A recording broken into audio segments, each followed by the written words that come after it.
absolutely. It also looks like our race is going to be starting here very shortly, and we see Philes going with the double red mage strat again. Meanwhile, Edgeworth packing a white mage and a red mage for a little bit more versatility and safety. And of course, we see the ever-present and popular black. Yeah, the black belt is no surprise. It's a great answer to the forced classes. We've seen Temper, we've seen Fast Life 2s on level 1. This is a stacked level 1 magic shop. It really is. Life 2 and Life land in the first and third slots. So Philes is going to be happy to see that he's going to have, no lack of life spells for this. But on that black magic side, the only real killing spells we saw were either Bane or Zap. And those will both work in a pinch, but they're going to be looking for something else farther on down the line.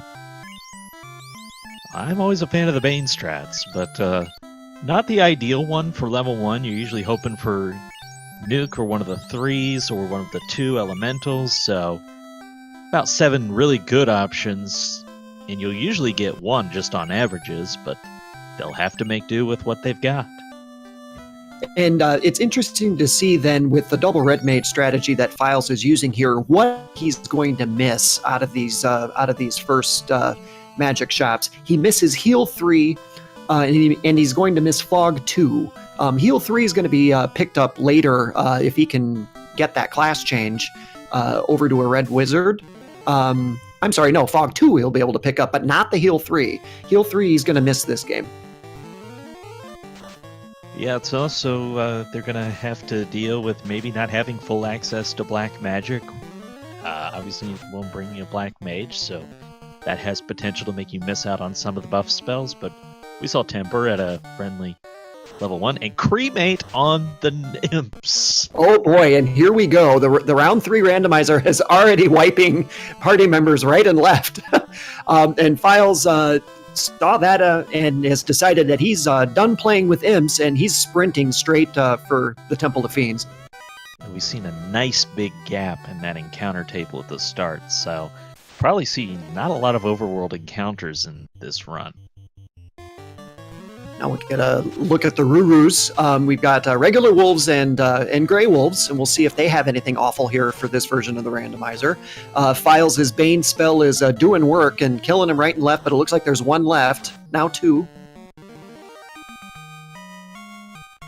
And just like that. They were zapped elsewhere.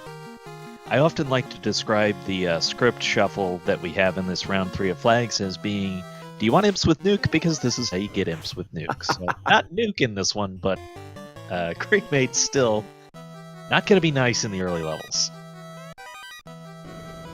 Philes is taking a look at those first few chests up here. Nothing too much of interest, a little bit of gold, and that'll be useful for Provoca and later on down the line with Elfland. Here's Grey Imps and the world record Rurus. Oh, and down went the Thief.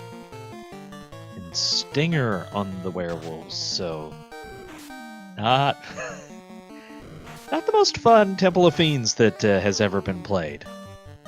And I heard as we watch Edgeworth go ahead and take his first attempt at Garland, we'll see if the Bane strats work. Oh, and it's beautiful. Yes, it does. Poison smoke and down goes Garland, but we'll see him again shortly.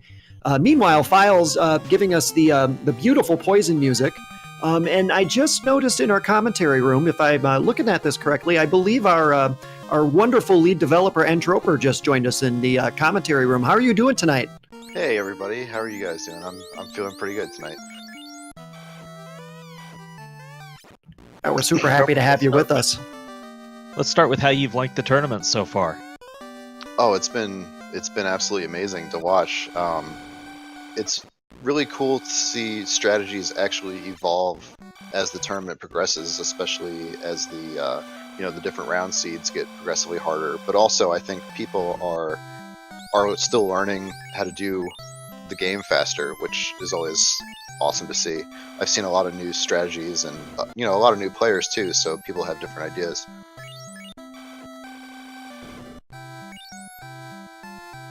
So we haven't gone through a big rundown of what's required in this round 3. Would you like to go through any of that, or would you like me to run through it for us? Let's see. I can bring up the tournament schedule real quick. While we're taking a I peek at tend that, to forget what the specific flags are, but I know they're listed here. Edgeworth is going to go ahead and run out of Matoya's Cave. He picked up, I believe, what was the Thor's Hammer, which will be a useful item, casts Lightning 2, as an area of effect spell against all enemies. Especially at the earlier portion of the game, a pickup like that is pretty useful. And we'll go over to the white magic side of Provoca first. Bunch of harm spells. The undead hate Provoca, apparently. And on the black magic side, there is Nuke. And Nuke is in a usable position for that red mage. And so Edgeworth will love that, and Philes is especially going to love it when he gets over to Provoca, because he has 2 red mages that are going to be able to pick that up. Absolutely big for the hats, and that Thor's Hammer, one of the best early items you can pick up, in my opinion.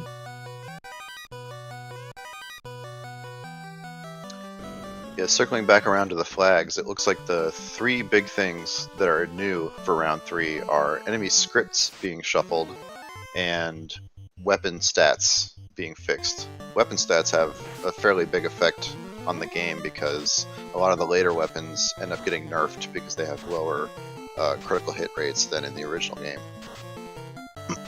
And then the third one is, of course, Ice Cave being incentivized.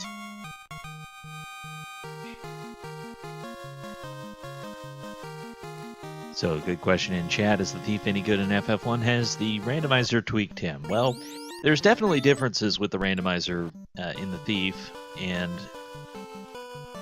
might be something to let Interpret talk about more, but basically your chance to run is now based on level and luck. So Thief has the highest luck. He's going to be the best at getting you out of a fight when you need to. Yeah, absolutely. The formula was supposed to be based on level and luck in the original, but it loaded the wrong statistics, so it ended up being based on the status of different party members, and I think 2 of them was based on something that was just completely like random parts of memory that don't store anything, so it was all messed up. Meanwhile, on screen we see Edgeworth sailing away from Provoca after taking a peek in both the armor shop and the bottle shop, the item shop. It was the bottle was there at the price of 57,000 gold. We'll grab you a bottle with a fairy in it. The armor side, pro rings available in Provoca at 34,000 apiece. Edgeworth taking a peek at the dwarves, 330 and 2,000 gold, not going to be enough for him to want to carry that out. He warps back out to his reset point and is headed on down to Elfland. Elfland, a place where you want quite a lot of gold. You've got 1/4 of the magic available in the game for sale down there. So with that Thor's Hammer, they might take an extra fight or 2 on the seas just to stock up before they go in there. And we see already at this point, I was talking a little bit about Edgeworth's machine-like just menuing and routing at the beginning of the game. He's already opened up a slight lead on Edgeworth of about a minute or so. He's using to his effect the step count at the beginning of this randomizer seed is quite long. And Philes caught onto it too and is doing it as well. A timely reset right at the beginning will go ahead and grant you a whole lot of steps right out of the beginning of a power cycle. So we also noticed that the ogres have pretty low HP. In fact, Thor's Hammer cast took one out. Meanwhile, Introper, did you know that you had a magical voice? No, I wasn't aware. Well, chat has informed us that you do. So, that's nice to hear. They'd like to hear you talk about enemy scripts, if you would. Yeah, absolutely. I meant to circle back around to that. So enemy skills and spells were already randomized in previous round flags, and that means that enemies that already have skills and spells will have different ones. So it divides, and then enemy scripts being shuffled means that different enemies can have skills and spells. So enemies that didn't have them before can have them, and enemies that had them before may not have them. The randomizer divides enemies into 3 different groups: regular, enemies, fiends, and then fiends revisited plus chaos and war mech. So I didn't want to have, war mech stuff assigned to imps and chaos stuff assigned to wolves and stuff like that. So the fiends revisited and war mech and chaos get their very own group, and then the fiends themselves get their own group. So stuff gets shuffled among its group.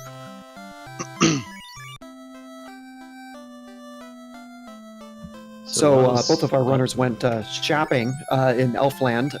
Of note, Wall is available as a level 3 white spell in the 3rd slot, so Philes will be able to pick that up. Unfortunately, Invis 2 is in the level 4 magic shop on the white side, but that is in the 4th slot, and that is not going to be a slot that the red mage is going to be able to learn unless he can find the tail and class change up into a red wizard. So that is going to be a spell that Philes is going to have to live without here for a bit. Is that normally the pure slot in the original? Yeah, 4th slot on the level 4 side. I think you're correct. Okay.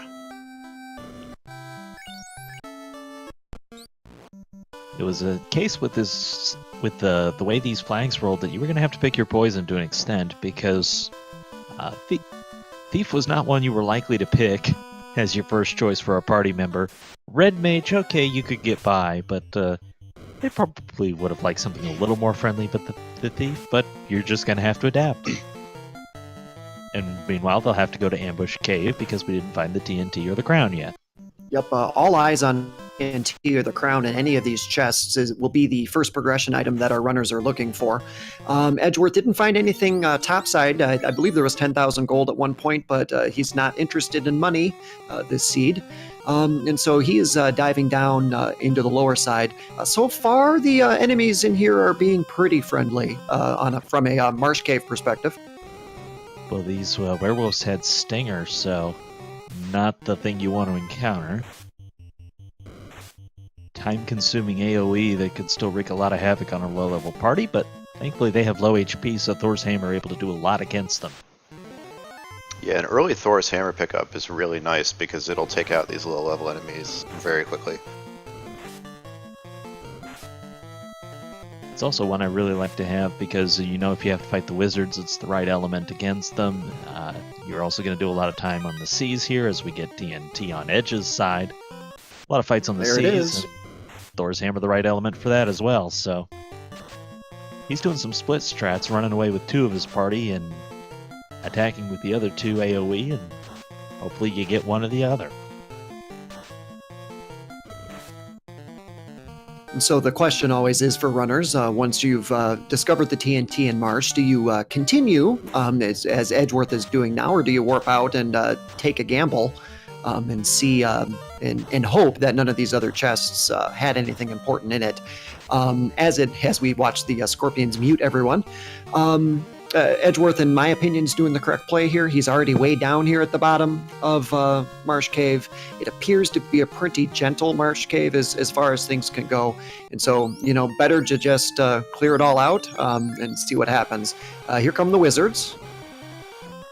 Yeah, you have some people who argue the logic on this based on the number of chests available here versus elsewhere and say, well, it's more probable that things are elsewhere, but you also have to consider the time if you leave here and have to come back, and that's a big loss. Because you would not come back here till 3 or 4 dungeons later if something is important. Or it might make you risk a ribbon altogether if you never come back. So everything a risk-reward calculation in your routing, and you have to make the best decisions you can. Well, and as soon as I said that, Mucks have glare, and so maybe this isn't the friendly, gentle Marsh Cave we were thinking.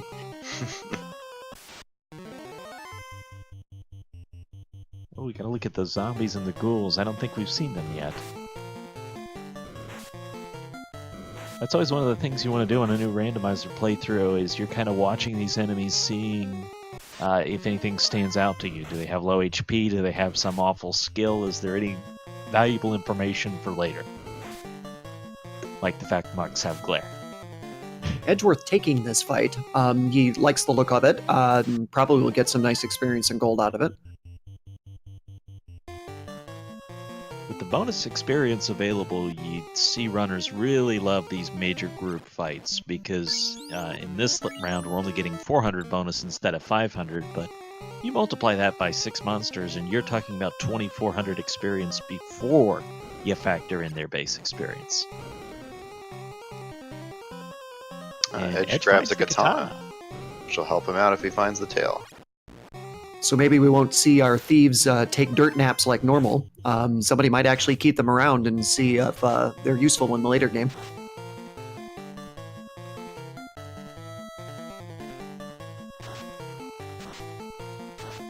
Well, just the fact he continues to have that Thor's hammer on the thief tells me he's probably planning to keep the thief alive. Now, if we ever see him switch it over to the white mage, then I'll expect the thief to start taking a nap.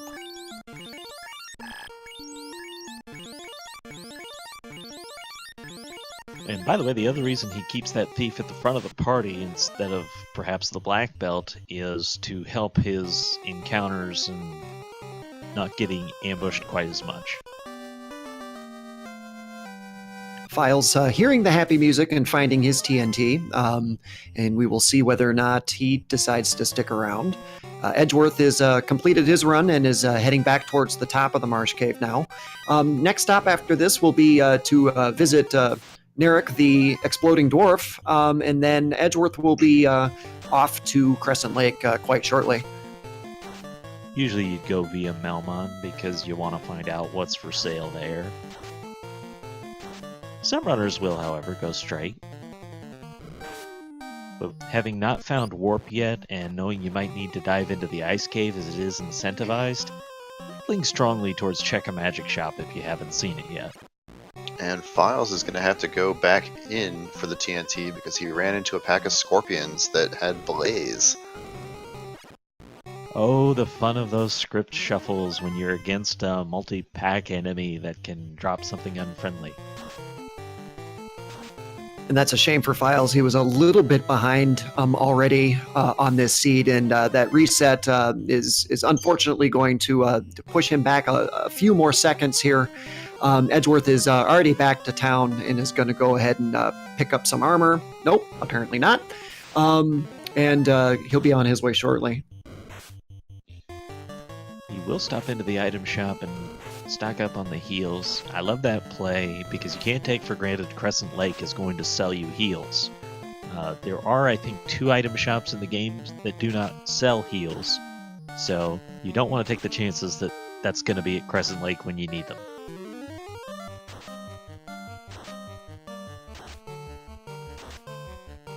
Edgeworth picking up some of those spells we saw earlier when he didn't have any money, but Marsh Cave is great for making people rich. Especially when you come back around to town, you can buy all of the spells you were sort of longingly looking at earlier.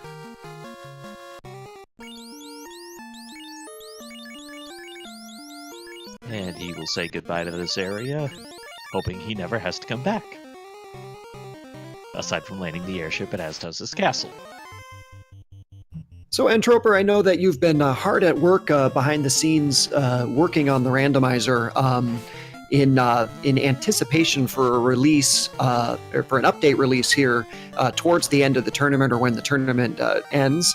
You want to tell us a little bit about the work you've been doing, and do you have any hints or tidbits about what we might be looking at coming up in the future here? Yeah, so I originally had planned to do some more larger updates. I wanted to do a 1.5 with some more map stuff, but I kind of shifted gears because I realized that a lot of little suggestions from the community had been sort of piling up, suggestions that I really liked. So I went ahead and just started implementing a few of the simple things because I feel like it was about time I did. So there was, and there was also a bug fix in one of those releases. So I did a 1.4, 0.5, 0.6, 0.7, and 0.8, and those are all actually released as of yesterday. And they're little things. I can bring up the changelog real quick. Meanwhile, exit at level 5 in Melmond. This is going to be a tale of two seeds here. Exit at level 5 in Melmond down in the 4th slot. Edgeworth winning the gamble here a little bit. His white mage can learn that spell, whereas Philes' 2 red mages will never be able to learn exit this game, unfortunately. And even if they upgrade to a red wizard, that is going to be a slot that he's not going to have in use for. So he's really going to hope for warp being soon. Indeed. Yeah, so it looks like 1.4.5 had a fix to the nerfing, the intended nerfing rather, of crack and toxic, which are some of the skills that can be shuffled around when you shuffle enemy skills. Because enemies have 4 slots for skills they can use, a lot of them only have like 1 actual skill, but it's repeated. So the worm, not the worm, but the one of the variants of the worm had crack 4 times, and I didn't want that to potentially get shuffled to 4 different enemies, because that would just make the seed incredibly difficult. Which and we thank you for that. Yeah, so that was intended to be nerfed. It wasn't actually nerfed, so I fixed that. And then same thing for toxic. I think I removed a couple of instances of toxic. And then 1.4.7 had the default response rate set to 8 when you use speed hacks. So you see people forget that a lot of times when they do a reset, they forget to change the response rate. So now with the 1.4.7 update, we'll see people accidentally setting it to 7 because they're used to setting it back to 8. But eventually they'll get used to that and it'll be easier. Chad, And I feel also free to moved give some us a NPCs. emote of choice in response to all that wonderful news you just heard. I also moved some of the NPCs out of the way in 1.4.7, so some of the linebacker bats in the Earth Cave, as well as the ones that can get stuck in those long, narrow corridors. It's one of those things that you really don't like to see a run get ruined by that, because there's absolutely nothing that the runner can do about it. We've seen a couple of instances of that in this tournament already. The one that leaps to mind for me was the infamous Jay Coper versus the Earth Cave Bats that blocked his progress down on the 3rd floor right to the vampire. They did a wonderful imitation of a Parcheesi block and stopped his run in his tracks, warped back out to the first 3 floors of the Earth Cave. Mm-hmm.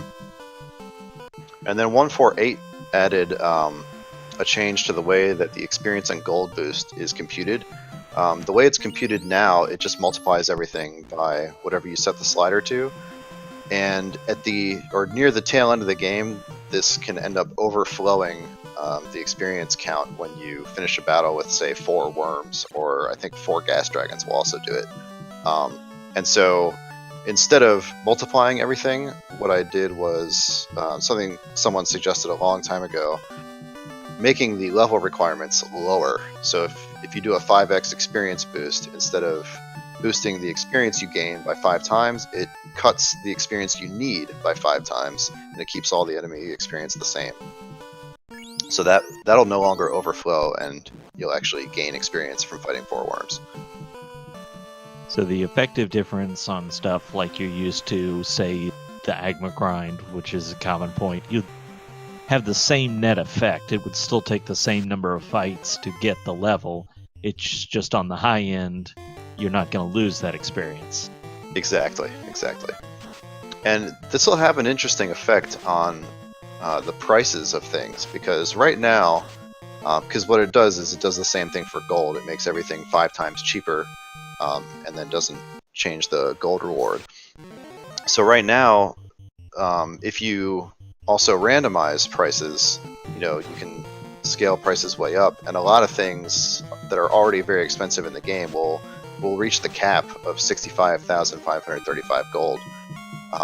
But now, because we cut the price of everything by 5 and then randomize, things can go relatively much higher than they were before. Philes has just gotten the bad news he's not getting exit. Yeah. we're about the half hour in, so let's go ahead and run through the scenes so far. They did have 2 forced party members in this seed. They were the Red Mage and Thief. In the Witch's Cave, we found the Thor's Hammer. Provoke had Nuke in the Bottle for sale. Philes is seeing some negative implications from the double Red Mage strategy. He's missed out on Invis 2, and he's also missed out on Exit. He took a wipe in the Marsh Cave, unfortunately, just due to some bad encounters. And I am forgetting something, and I don't remember what it is. Oh, TNT was in Marsh Cave. Yep, and so far that's the only progression item we've seen in this seed. Edgeworth has had a pretty smooth run thus far, and has just completed his shopping in Crescent Lake, and we'll be heading to the volcano first. We'll see if Philes follows suit here. I suspect, I saw somebody in chat say something that a warp was available in Crescent Lake. We're going to have to see where that landed in the spell list to see whether or not his Red Mage or Red Wizard will be able to pick that up. There's a question in chat about a new .NET requirement for version 1.4.8, and yes, that is true. So .NET has been undergoing some changes recently. One of the things they did is launched .NET Core, and I wanted to make a command line version of the randomizer that'll run in Linux. So I ported over some of the code so that it'll run in .NET Core, and they've been releasing a whole bunch of updates to it. They made it so that a lot more like library files got included with the randomizer, but they just recently released another update which brings it back so that all you need is the randomizer program, but you do need the latest version of .NET for that. And this sort of dovetails into a announcement that I have, which is that I've also been working on a website version of the randomizer, which is also enabled by .NET Core, because you can run the website on Linux. So there is now a website version of the randomizer available, and it is at finalfantasyrandomizer.com, and I'll post that link in chat. Couple things we've seen in the volcano while you're getting that out there. The black shirt was picked up here in the volcano, which is a very nice find with that free ice 2 available. And also the adamant was here to be of no use to the runners at all. So we're super excited for this FF1 randomizer online site that Entroper is building for us. It's an outstanding addition to the community. And if you're interested in joining this community and learning how to run Final Fantasy Randomizer, whether you want to do it quickly or slowly, you don't necessarily need to speed race it with us if you don't want to, but either way, we're more than happy to help you get set up and started. We have a very, very active and exciting Discord that you're more than welcome to join, and we'd be happy to have you there. In fact, if you're one of our newer runners, how about speaking up in chat and letting people know how much help you got, or at least how many offers of help you got when you signed up, because we are very welcoming and love to help people get started at this. Absolutely, this has been a fantastic community. I've done many more features than I had originally planned for this randomizer because of both suggestions and just things that I've determined from watching people run the game so much. So it's been amazing. And the idea for the website is because of Link to the Past randomizer being online, and the idea for the speed hacks comes from Dragon Warrior randomizer, and of course the original idea from the randomizer came from Zelda randomizer. So the whole randomizer community is really sort of coming together, and we all like to help each other out. So you talked about this being inspired by the Zelda randomizer. What made you say, that looks cool, I want to do it for Final Fantasy 1? Well, Final Fantasy 1 obviously is a huge favorite of mine. It's something I played a lot as a kid. One of my best memories is I had a friend in middle school who ended up moving away right after middle school was over, but before he did, he had a sleepover party and we played Final Fantasy 1 all through the night and then well into the morning when the sun came up. And that's just always been one of my favorites. And when I mean, Zelda Randomizer was just absolutely magical. You know, the first time you play that and you realize, wow, it's like playing Zelda, but I don't know where things are. It's like being a kid again, you know?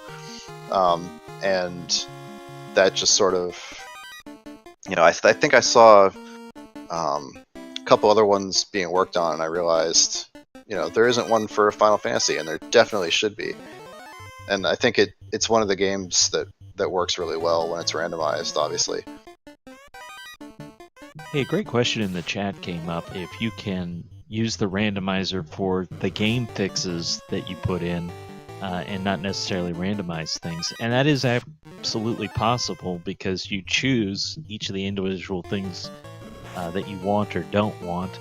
And if you ask in the Discord, I'm sure somebody can give you the exact flag code that will give you a vanilla playthrough with the fixes on.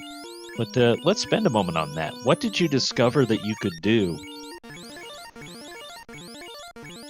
Yeah, absolutely. One of the original goals when I started the randomizer was for everything to be optional so that you could play with only the bug fixes and, you know, only, say, speed hacks or something just to make the game go a little faster. And you don't have to randomize anything. So it can be exactly the vanilla game, but better. Or, you know, of course, you can enable as many or as few of the randomizer features as you want. So that was a key goal from the beginning.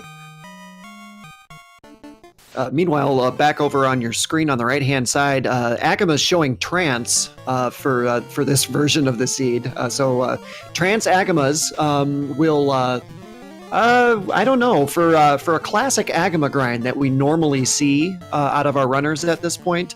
For my two co-commentators, would you stick around and play with trance Agamas, or is that a non-starter for you? Show me the red dragons first, and then I'll make up my mind. Yeah, I think having trance, I don't know, it's always a danger, especially if you're trying to do like a solo grind. You know, if your one party member gets stunned, then you can lose really quickly. So it kind of depends on what your goals are. If your goals are to power level the black belt, then maybe Agamas aren't the best way to do that in this seed. Meanwhile, in the chest treasure trove up toward the top of the volcano, we did find the adamant, and our tracker Shilasia, who is one of our best buddies for doing all of this tracking that he does for us, picked that up for us down there in the icons on the lower level of your screen. Of course, the adamant is going to be spectacularly useless to both of our runners today. With the slight possibility they may trade that baby in for some gold, but looks like that will be a special item that no one will want today. And Edge kind of tipping his hand for us. He's going to run from this Agma instead of fighting it. Finds the mage staff, which is a nice, useful item, especially if you end up going to Ice Cave from here. And it does look like you're correct. He's going to go ahead and take a peek at that red dragon and the chest that the red dragon is guarding. And we'll see whether or not that's a friendlier grind opportunity for our runners here. Otherwise, we may be going to Ice Cave and the Eye to see if that's a grind opportunity there. Yeah, you never know with this red dragon. He's worth checking out because there's about a 1/3 chance he's going to roll easier than vanilla. And if he doesn't have a nasty skill, he might be a good option, or he might be a horrid option. He might have Death Touch, and it would be a very bad idea to go in there with your black belt that you just grinded to 42. We're taking a look at that fight now. That was 397 damage so far with another 38. And he hits rather hard, and the red dragon is still up after the first round of fighting, so I don't think this is going to be a great opportunity here either. And he casts A-fire as well, so not unfriendly on the skills, but probably not worth the time investment as he's still standing. Finally goes down. It's always fun to see a single enemy cast A-fire because it doesn't do anything. That's one of the bugs I have not gotten around to fixing yet. When enemies cast a spell that affects their entire party, it actually affects their entire party except the one who casts the spell. Edgeworth now going to go ahead and take a look at Carrie for the first time. Down goes the thief. We'll see whether or not he decides to bring him back up for this fight. Looks like levels are right at around level 14, which could make this a little bit of a chancy fight here. Yeah, we'll see how hard Carrie is going to hit, but it looks like he'll maybe change up his party formation to protect the black belt. Or not. That's what I get for guessing.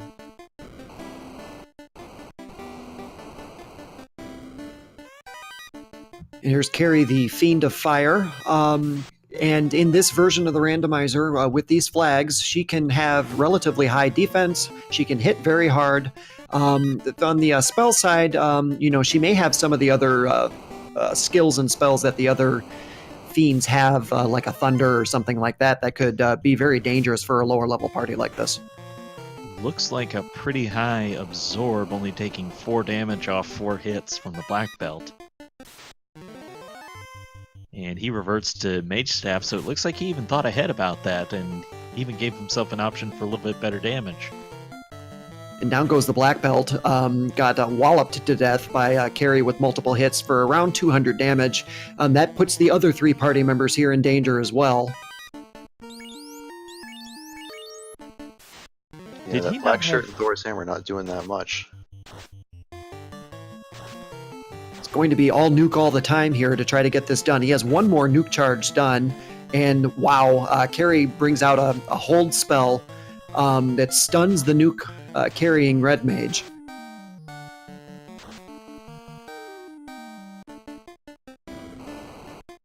So he's got to hope that this carry is pretty low HP at this point.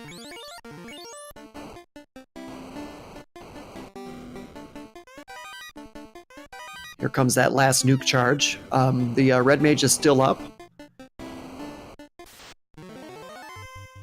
2 low nuke rows in a row. Oh boy, here we go. What's he got left? He's sleep 2 as well. Ooh. He's got temper. Looks like it's down to the black shirt for chip damage here to try to go ahead and finish Carrie off. She has taken quite a bit of damage here, but she's still up, and a couple well-placed hits, and Edgeworth is going to have to do a reset here. Yeah, the question is, how many tempers do you use? Oh no, and now slow's been used. So 1 hit only for that red mage. And Light 2 comes out for the first time, so this carry's got a pretty deep skill set, actually. Regardless of how this goes for Edgeworth, a fight like this is very good for Philes on the left side of your screen, because he's been, oh boy, there goes the red mage. Yep. On Philes' side, he has more offensive firepower here with 2 people that can cast nuke. And wow, there goes Edgeworth, and we have a new leader. And I think Edge is going to go to Ice Cave. If that's the case, I would not fault him at all for that play.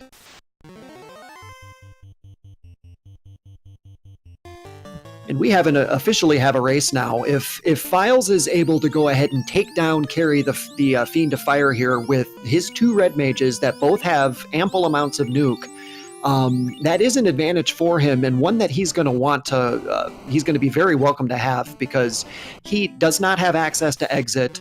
He missed access to some other good white magic spells as well. Philes needed a break like this. He needed to have a sort of a stopgap, throw Edgeworth, something that would cause him to lose time, and this was exactly it. Now it's just time to see whether or not Philes can capitalize. Now, by the way, no major items, none of the progression items were in the volcano. Also, not any of the other big ones you would look for, which, back up to that in a moment. So going to an incentivized ice cave is not a bad play, because why beat your head against the wall trying to fight Carrie? Maybe you can get to the eye, and it's a lot better for grinding purposes. So I do like this play for Edge quite a bit. Now, With this all eyes on the left side of your screen, where Philes is going to try to do what Edgeworth couldn't, and bring down the Fiend of Fire. An Ice Cave is incentivized in this round, which means that chest guarded by the eye is going to have something. Now, that doesn't necessarily mean it'll be the floater, which would be his first choice item, but it can still be something very useful, like the Moss Immune or Ribbon. Let's do a count here on how many hit points Carrie has. If we find out. He is going to break out the walls, though. That could be a very useful thing. Yeah, and the thief just goes straight down. And that same high absorb only taking 4 damage from the black belt. So, looking there at Philes' spell list, he has 5 charges of nuke, and we'll have to see if that's enough to get through this. There's a crit for 53 damage.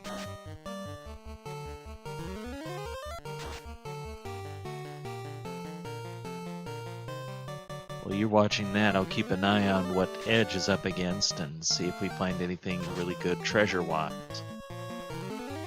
Looks like Carrie does have a decent amount of hit points because she's been hit by 4 nukes already. Boy, there went one of the red mages. That was the one that had no more nuke charges left, so he didn't lose access to one of his nuke spells. This is the last nuke charge, and that was enough. The Fiend of Fire Carrie is down.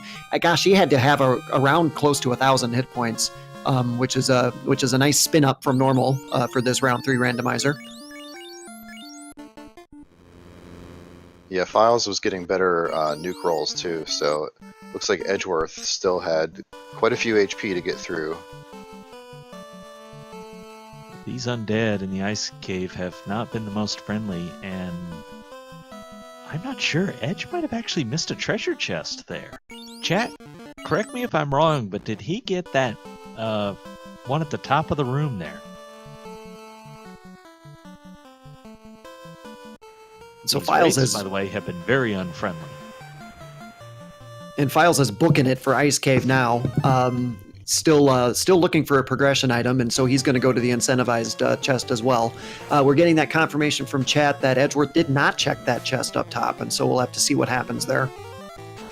Wow. That could be a game changer, depending, but what our runners would hope for is to go in there with Warp. They would step on that same tile you saw Edge did, and then they'd be able to check all 3 treasure chests. So maybe a little bit of muscle memory got to him there, and he walked right to that one without thinking. He did check the one on the right, though, and found a silver bracelet there, so nothing that major, but definitely a good defensive item for right now. Here are our Frost Rururus for the game. He runs away from those, and we won't see if they're any more dangerous than normal.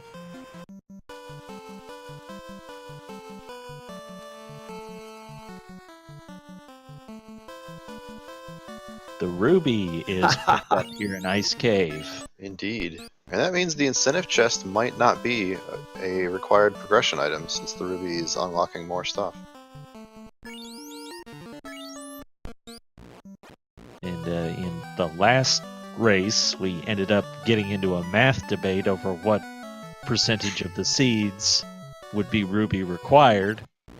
I don't know if I'm 100% on this answer, but kind of the best we came up with was about 3.9%. So we have one chest here guarded by the eye. This is the incentive chest, and there is something good guaranteed to be here. It may not be a progression item, but it's going to be something that our runners are generally happy to see. Looking like the eye here also, with Scorch, lovely. Looking like the eye rolled some pretty high defense. I'm watching them swing for 4 hits, 4 damage, and so on. Well, low HP though. And now the Or at moment least of not truth. terrible. Let's see what this chest has in store for our runners. Is it vanilla floater? Is it a ribbon? Edgeworth is making us wait here. Yeah, he's keeping us in He's suspense. building the suspense. Oh, But he didn't check the chest yet. I hope he remembers. And so we are going to take a peek now on Philes' side because we're going to be able to see this chest that Edgeworth passed, and we'll see whether or not there's anything of interest in there. Oh, it looks like he wants this image to do some damage to his party members. So he uses the items which will do nothing. And that way there's no risk of running either. Reveal Gaming, I'm seeing your question in chat asking which party members were forced. The forced party members for this seed are the Thief and the Red Mage. And I think we just watched Edgeworth drop down. Boy, I can't think that was that a mistake? Had to have been. Oh, I think he was Or going the for the ice. ice. There Yeah, is he's going for the ice lava. Ah, I see. Philes is nearing that chest that Edgeworth skipped. But still, he hasn't checked that treasure chest with the eye yet. I certainly would have liked to have known what it has for. But maybe that's just my curious nature. And this would be the other negative thing, is you've still got to run all the way back there, so he didn't run everybody to 1 HP, which was smart, so that he still had some ability to take these fights. Looks like So the defense sword was in that chest we didn't get to see from Edge. The defense sword is maybe not so exciting for a leveled black belt, but is super useful to use as an item as it casts ruse on the wearer, which is a wonderful defensive spell that can carry a black belt on their own through some more frightening encounters. It's a pretty handy item, and we will see whether or not Edgeworth misses it. Also, I do think that's the best Red Wizard weapon that they have picked up so far, so if you're counting on them for any melee damage, it's not ideal, but it's something.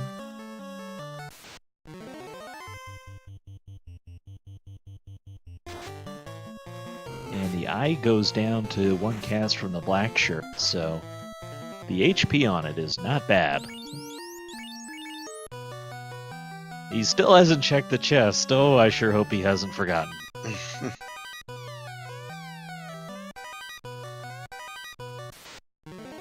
Scorch coming out, just not doing very much damage, so this eye looks just so much friendlier than what we saw over in the volcano. And it's a great example we're seeing from these runners of, you go into every seed with a plan, and then you gotta be prepared to go to plan C, D, E, F, G, and all the way to Z if you have to. Philes finding the ruby and wondering what it means, because you have not found any other progression item, and so you really have to start wondering if the seed is pushing you in the direction of an early ice cave or an early earth cave visit to go ahead and full clear that dungeon. Thank you, Tristal, for giving me a reason to think what I think. I thought it was strange not to check this chest, and he backs it up with a very good reason.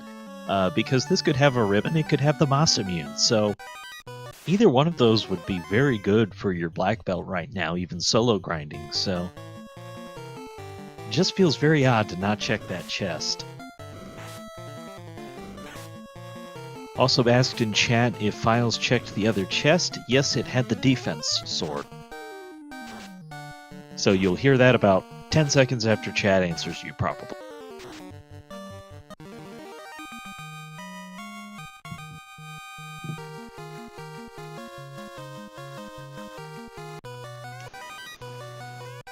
Philes Okay. about to get to the eye for the first time. We will see now what Edgeworth has been holding out on us.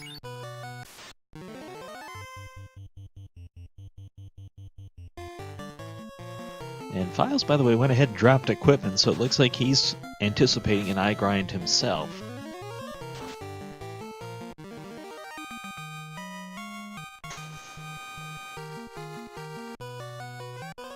It is the it's floater. The vanilla floater. Who rolled And- this seed? Not random enough. And now we will see if Philes decides to stick around and gain some levels on the eye as well, or whether he wants to push onward with the floater. It does look like he's going to stick around for a bit, which gives us an opportunity then to talk a little bit. Entroper, what's your wish list for things that you would like to add maybe farther on down the line? With the randomizer, after we get through the nice creature comfort and smaller things that you've been working on, do you have any dreams and wishes that you'd like to add to it?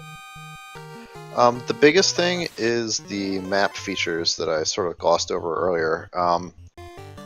My favorite feature that I've done so far is the randomization of the teleporters in Ordeals, and in order to do that, I had to decode the maps, and that obviously enables some more things. I would like to see the floors of the dungeons get shuffled up, which won't actually be that interesting, but it'll have a couple of cool effects. Like in the Sea Shrine, you might not know which way is towards the mermaids and which way is to Kraken. So there's a couple of other neat things that can do.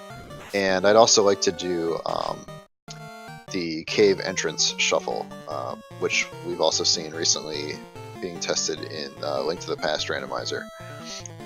So both of those things would be, I think, reasonable scope to implement. A lot easier than, for example, doing a completely random overworld, which has been a major request, but would be quite difficult to do in Final Fantasy 1, at least in a way that is still makes an interesting game and still has, progression items that are meaningful and things like that. And this also all requires a little bit of a rewrite to the sanity checks that make sure that the game is completable.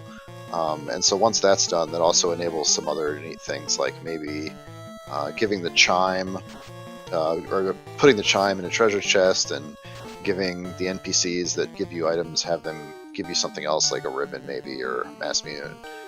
There's all kinds of interesting things you could do there.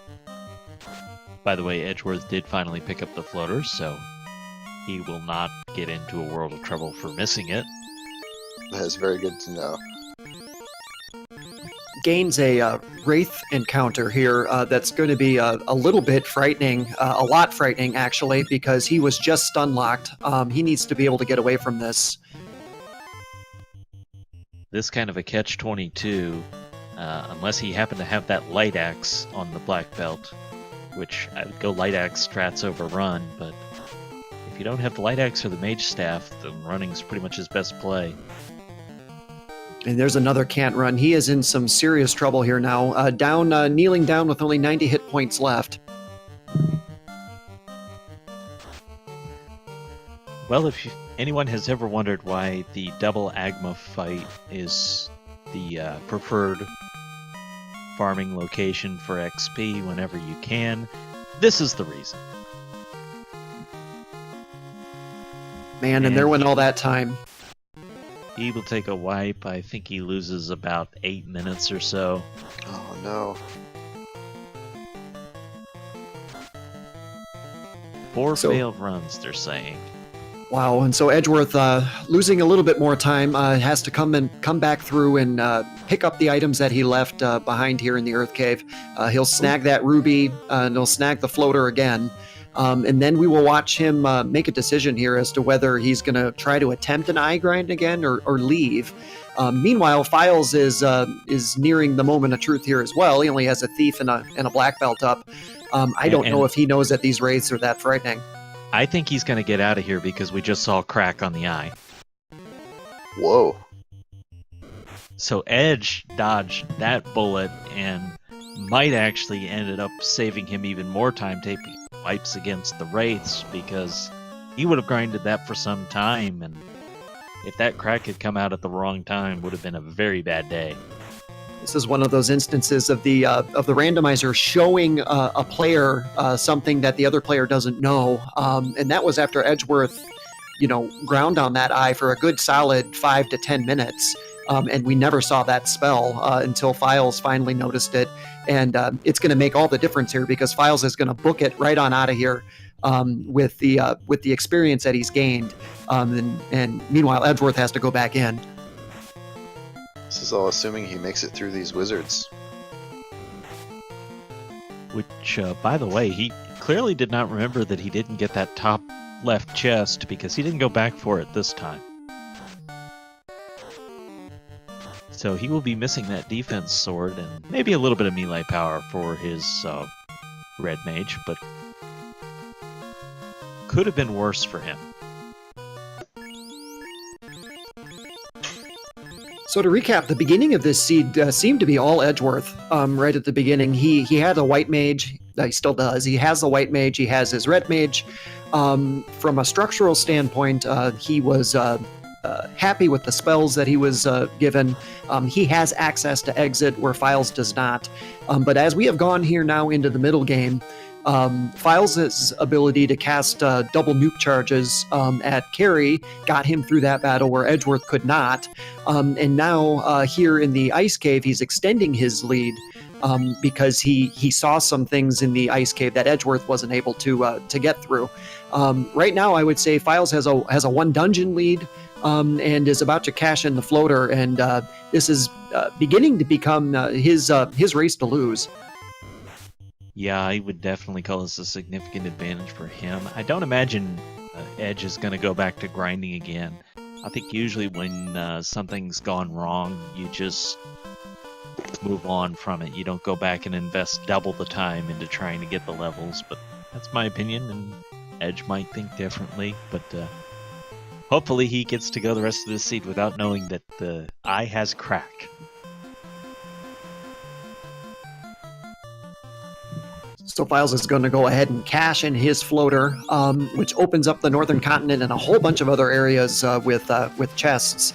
He's going to go ahead and do his shopping first. I believe he's going to find out that he is not going to have access to the warp spell either this seed, unfortunately. That's going to be Edgeworth's ace in the hole here. He has a white mage that has the ability to get himself out of dungeons quickly, places like the waterfall that Philes is going to have to run out of. But we're going to have to see whether or not Philes' advantage here holds up over time. This is either going to be very good or very bad for Edge, and I don't think there's any in between. Decided to do the eye grind again. So either he's going to get away with this, or he's going to find out about crack.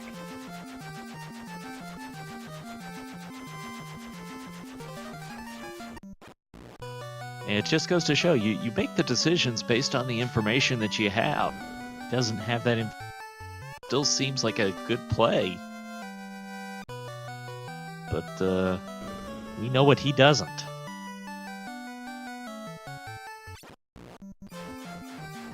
Philes now going to go ahead and check the 4 chests here that are guarded by the Titan. We'll probably not see the Titan be fed unless Philes is feeling generous, which he is not. And so he runs right past the hungry Titan. Just picking up the chests here. Nothing too exciting here. So he's just going to go ahead and reset back out. Head north to our Zardia Islands with the dragons to see what they have in store today. I want to credit Purity the Kitty for a great point he made. And that is that crack is the second skill. So if he gets to a high enough level, he's never going to see it. Because he would still have to go through at least 2 turns. So if he gets to 1 rounding this eye every single hit, then he will not run into crack.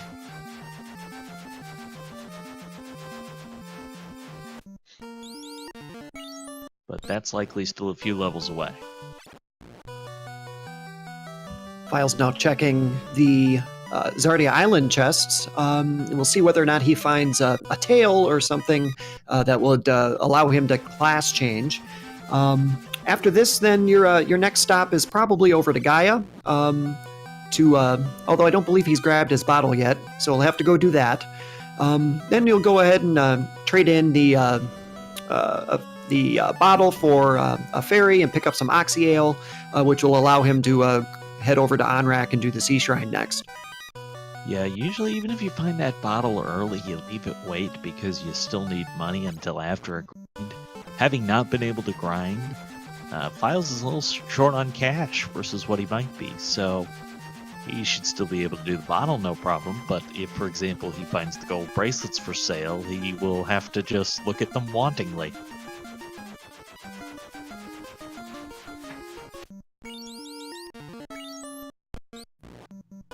Looks like he's going to go ahead and check the waterfall first. Maybe grab a little bit more gold so that he can pick up that bottle.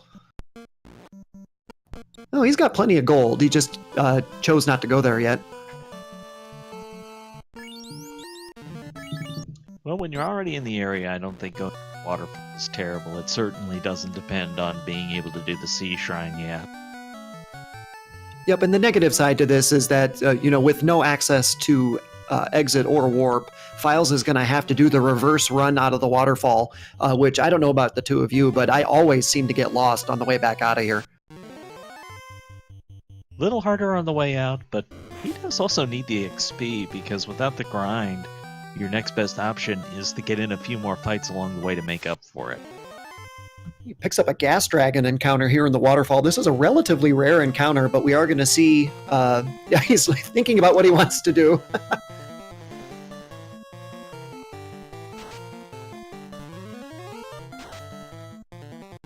Oh, luckily the gas dragons rolled fairly low HP this seed. And we'll see if we get a glimpse of Out of Bound Bat, our favorite bat in the game, because he spawns in an out-of-the-way area. And Troper, I hope that you left Out of Bounds Bat alone when you did your update. Well, I didn't exactly leave him alone, but he is still definitely present, so no worries about Out of Bounds Bat. That sounds kind of ominous.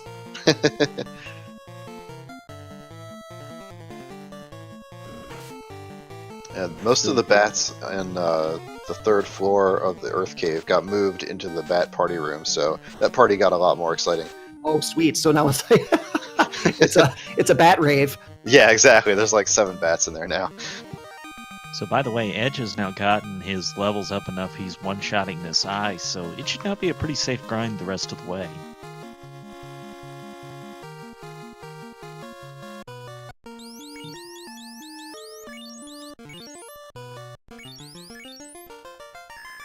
So we will get to see the high-level black belt strats versus the not-so-much strats.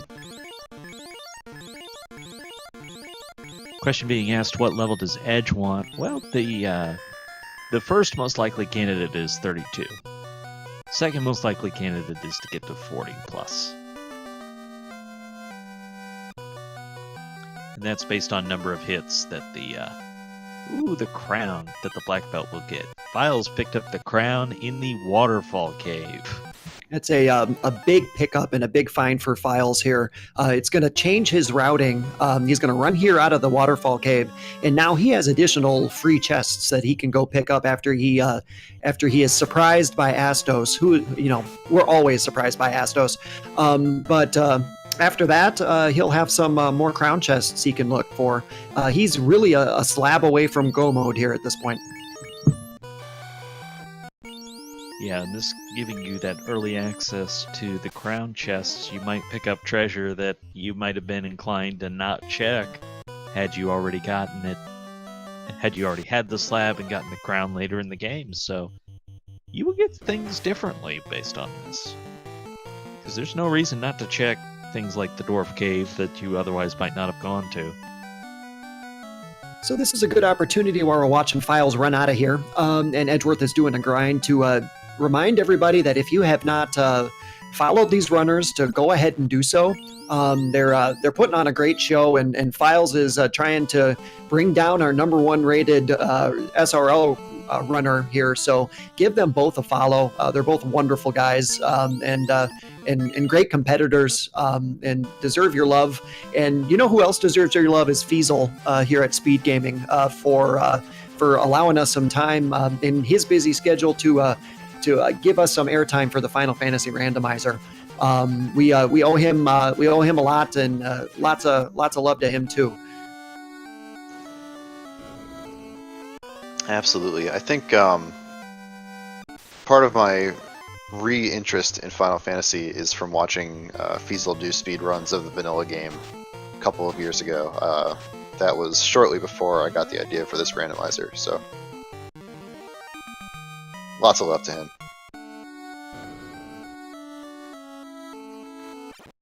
Astos is down, and thank you, Maya, for your continued support of Speed Gaming. Oh, why, you're welcome. Thank you very much.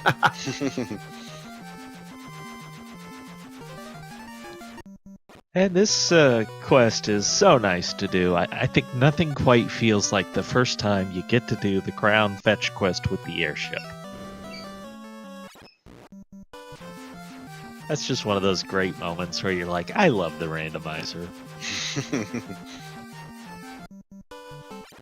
Philes diving back now into Provoca to at least pick up the bottle, and we'll see if he grabs any pro rings along the way. If I recall correctly, I don't think we've seen any ribbons so far in this seed, which means that the pro rings are becoming of increasing importance. And the places that they can be are fewer and fewer.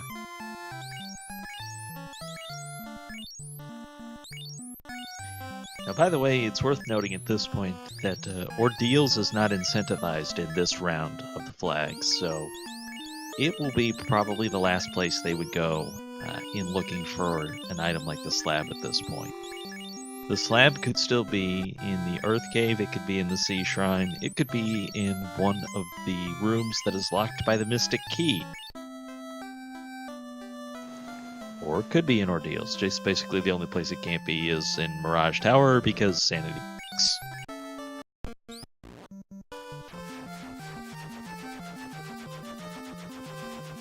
Philes picking up a full complement of pro rings there at 34,000 apiece. Money well spent, especially since the ribbons are nowhere to be found. He's going to go ahead and trade in that herb now for a Mystic Key, and then he will do some more chest shopping. Probably find some pro rings and ribbons. Oh, you just know that first chest is going to be a pro ring. So we will quickly get our first look at what treasures are available, as Elfland is kind enough to have this little treasury right here. Oh, Power got Gauntlet. the Power Gauntlet. Definitely a nice find. And the elf immediately moving to block his exit. Power Gauntlet, super useful in this randomizer. It's been fixed. Thank you, Entroper, for fixing the Power Gauntlet. It's a gauntlet that gives 6 absorb and, quite critically, access to the Saber spell. It can be cast on the Power Gauntlet, which would turn a black belt or a fighter into a magnificent hitting machine all on its own. Yeah, one of the things that I discovered pretty quickly after adding enemy stat scaling was that the fiends at the end of the game, and especially Chaos, could get some insane stats, which is cool, but it also makes them just really, really difficult. And fixing the temper and saber spells was a huge help for that, because it at least gives you a fighting chance when the absorb is just, off the walls high. And we're seeing Edgeworth finally break away from his grind. He got his black belt up to his desired level, and he's going to go ahead and try to solo walk out of here now. A flame sword picked up for Philes, which had a nice sword as well that could equip his red wizards. The Bane sword is one of my favorite items to find. Yeah, quite a few swords hidden down there.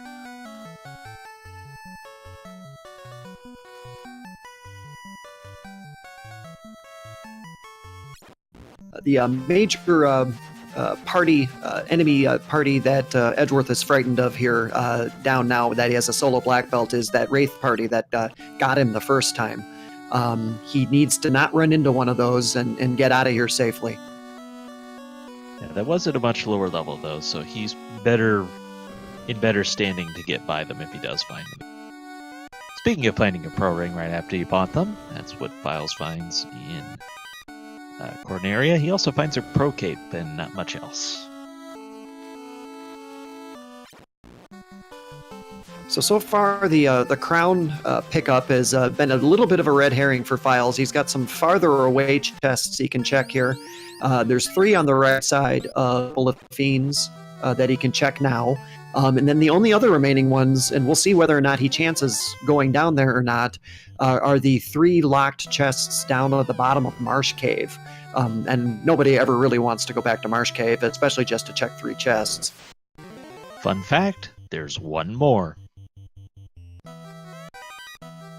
Totally is. Does anybody in chat know where the locked room is for by the Mystic Key? Actually 2 rooms, but 1 treasure chest.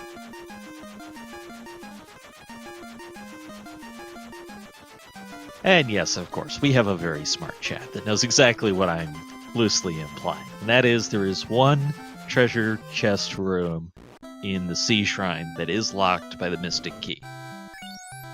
It's going to the mermaids, it's the sea room, and most seeds you're just left to wonder what might be in there. But it could be required in this one. And as Philes is getting the Oxyale, I do think we're going to see him go in the direction of the Sea Shrine. Yep, and meanwhile, we have Edgeworth coming back to give Carrie some what for the earlier wipe. Edgeworth is going to go ahead and quick run through the Gurgu volcano again and light that orb up. Yeah, I don't remember if he lost any treasures that he might want to get again. See, it was nothing major that really stood out to us at the time, but there was a light axe in here that you might want again if it's not too much trouble to get to. And you remember it.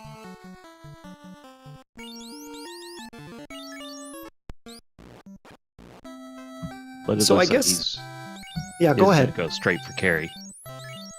I guess the latter half of this seed is going to play out with Philes at a much lower level as far as his party goes. We're going to see whether or not he decides to break off somewhere and attempt a bit of a grind himself. Edgeworth, meanwhile, has wiped a couple of times, but has completed his grind. And that souped-up black belt is going to be super useful for him for clearing out dungeons quickly. It's a question as to whether or not Philes' lead will hold up over time, and that's kind of the thing to watch here, as Edgeworth will attempt to slowly reel him in. So I'll throw it to the two of you. What's your opinion as to whether or not Philes can hold on to this without having to grind? Can he complete the game with the party he has and the lower levels, or is he going to need to stop and give Edgeworth a chance to catch up here? Well, the first thing I'm noticing actually is he seems to be going by a couple treasure chests, and then the second thing I'm noticing is ghosts seem to be pretty evil. Oh my goodness, they are. They rolled high strength and multiple hits in this seed. Yeah, I thought he was done for there, but a couple of nukes come through. One of the things that's been fascinating to me in watching the tournament is seeing just how many ways there are to get to the end game. And I have seen a lot of things that I didn't necessarily think were going to work. I've seen parties that I thought were low level get right there and win the seed, and then other times I've seen people take so much time farming it seems like there's no way they could catch up, but then sure enough you get that one fiend at the end who's just that hard to get through. So I kind of have to weasel out. I just don't have enough information yet. I think Philes' best play is to be going into Temple of Fiends mid-20s. I'd like to see 24 to 26 range, and that might be high for some people, but I feel like you just gotta have a couple of insurance levels knowing what the fiends can be.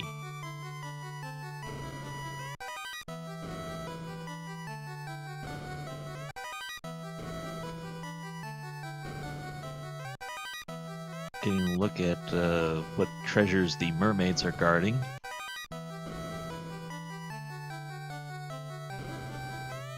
And the Sun Sword is actually going to be a very good pickup for a red wizard if he finds the tail, which is still outstanding. And not just the red wizard. Actually, a sun sword is equipable by a red mage, and with 32 attack, that's a really great pickup for a red mage if a class change is not in the cards.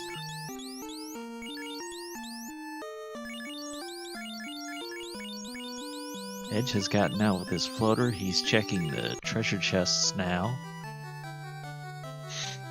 And won't Philes be is dancing terribly with long Mama before Mermaid. he finds the crown for himself. Because he will get to that waterfall, certainly.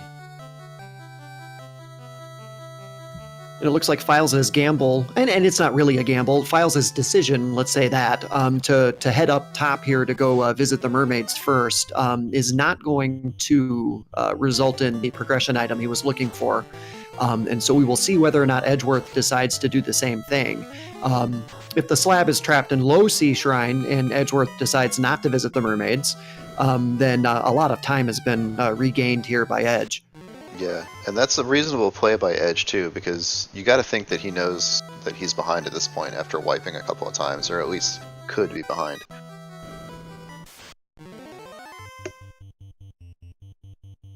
So it's always reasonable to take those extra gambles when you think you're behind. Yeah, you would usually hope to have warp or exit before you have to go see the mermaids, but that was not the case for Philes in this seed. And we have a hat down.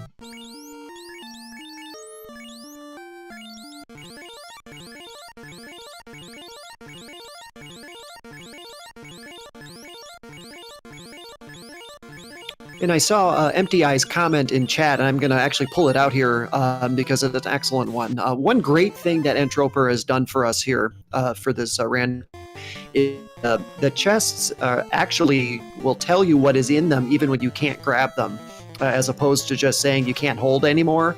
And that has been such an enormous help, especially in trying to run this randomizer quick. Entroper, was that easy to implement? And a million thank yous for doing it. It was actually incredibly easy. That was something that I found a patch for on the GameFAQs.com website, and it was literally a 2-byte change, which sort of blew me away. That they already had code in the game to tell you what the item was, they just didn't use it. So that was pretty cool. That's awesome, and it's one of those things where, you know, it's such a no-brainer to have that when I go back and try to play vanilla Final Fantasy, it's such a disappointment to you know, see where it says just can't hold anymore. Yeah, and of course, in a randomizer, it's much more helpful because you have absolutely no idea what's in the chests. Whereas in the original game, you know, you can use a map or you can just remember if you have that encyclopedic knowledge. The crown-locked room here in Sea Shrine just held a light axe. He also picked up a gold bracelet.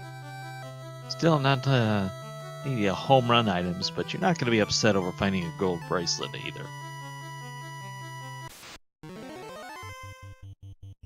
So then to review, the last progression item that we're looking for here in this seed is the slab. The slab is playing hard to get. We're sort of running out of places where the slab could be hiding. It could be in the lower side of Sea Shrine. It could be in Castle Ordeals. It could be in one of the 3 locked chests down at the bottom of the Marsh Cave. And I think that's it. Have I missed anything? That sounds right. Marsh.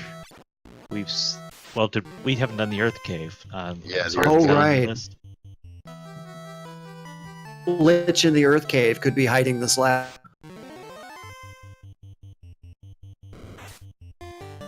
All right, chat. How many of you are evil enough that you're rooting for it to be in Castle Ordeals, knowing that that's probably the last place they're going? I'm always rooting for Castle Ordeals. I want to see that teleporter shuffle. And that's another one of the interesting things that you put into this randomizer is the shuffled teleporters, the shuffled pillars. It's been one of those things where it's been amazing to see, and then also very dangerous. Do you want Yeah. to talk a little bit about why the shuffle overflow occurs, and if there's anything we can do to counteract it in a future version? It is one of those things that's going to be very, very difficult to fix in the randomizer itself. But basically, the vanilla game has a bug where if you go through too many teleporters or step on enough staircases, because they work exactly the same way, you will overflow the stack of the game, and this can be okay or it can crash the game. It all depends on what you do and what happens. So I think it becomes a problem somewhere around 30 staircases or teleporters. And of course, in the vanilla game, when you go to Castle Ordeals, you already know which teleporters to step on, so you just go through in the correct order and you're all fine. You never get to that 30 limit. But when you don't know which teleporters to use, sometimes you can end up going back and forth and getting sent to the wrong places, and if you step on too many, you do run that risk of soft locking. So the only thing you can really do right now is to make sure to save the game before you go into Castle Ordeals, and if you have the warp spell, which unfortunately neither of the runners do right now, but if you do have it, you can use the warp spell whenever you step on a wrong teleporter to go back and just take the right one. That's the best way to combat the issue, if that's available to you. But yeah, it's a way that the code was written. Strats. Sorry to interrupt, but what we'll see runners do to counteract that is they might go through the first few, find the correct routes, then reset, take the right ones, which is much faster, and then you don't have the negatives against you. Yeah, exactly. And I usually advise against doing a reset if you don't soft lock, because if you do soft lock, you're just going to reset anyway, and then by that time you do know probably most of the correct route, and you'll probably get it right. I had one seed where I was worried about it. I just didn't do any menuing until I was out of the cast. Yeah, that's one of the things that will trigger the soft lock is bringing up the menu once you have stepped on too many teleporters.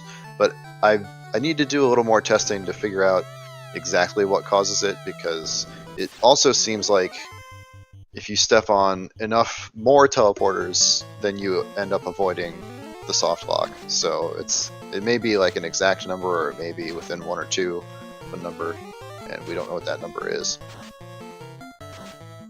Good question in chat if these two had just raced a couple of days ago. Yes, they did. They are in a best-of-3 series, so this is winner advances, loser goes to the Garland or second chance bracket. They will still have a chance, and it's fierce competition all the way around at this point. We've seen a lot of great runners in the tournament that don't sell anyone short who's still alive. Edge is going to pick up all the swords in the Dwarf Cave. 4 different special swords in there.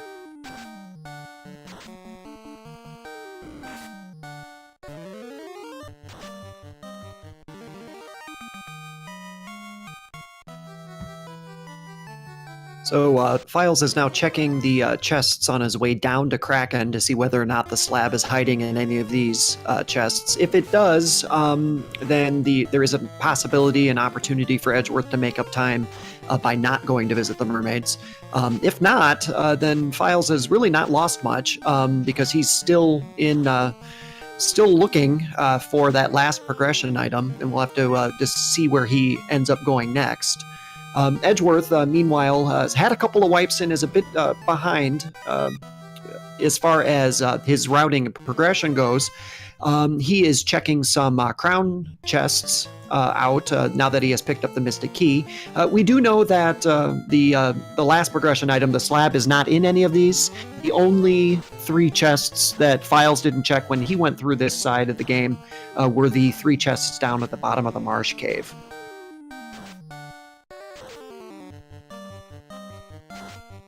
Now, if you know you're behind, is bottom of the marsh cave a place that you would check? I don't think it is, but It's always a possible gamble. I always love to try and make the case for anything, and the advantage for Edgeworth, you'd be at such a higher level, and with exit, it would take not long at all to get down there and find out. Yeah, especially So- with the airship, you can just land right there. So on the left-hand side of the screen, the Sea Trolls have shown that they know poison this game, and Philes is in some real trouble. He's going to try to nuke his way out of this. It's a bad position to be in. It won't take him terribly long, I don't think, to get back to where he was, but Edge deciding to go the Kraken side first is basically going to be able to do this faster than Philes. And so Philes with a wipe on the left-hand side of your screen from those poisonous trolls. Edgeworth is also there now. Philes knows that the slab that they're looking for is not up on the top side. He cleared all of those chests out. But if that slab is down here on the lower side now of the Sea Shrine, we have a bracket reset, so to speak, here late in this game 3, and they're both going to be very close to each other on time. Yeah, and then you would give a total advantage on levels to Edge at that point. And he's picked up some stealthy amounts of time just from his spell selection. Philes loves this game, just for anyone wondering. But just like being able to exit out of the waterfall, Edge has just had advantages on some little things like that because he was able to get the exit that Philes wasn't.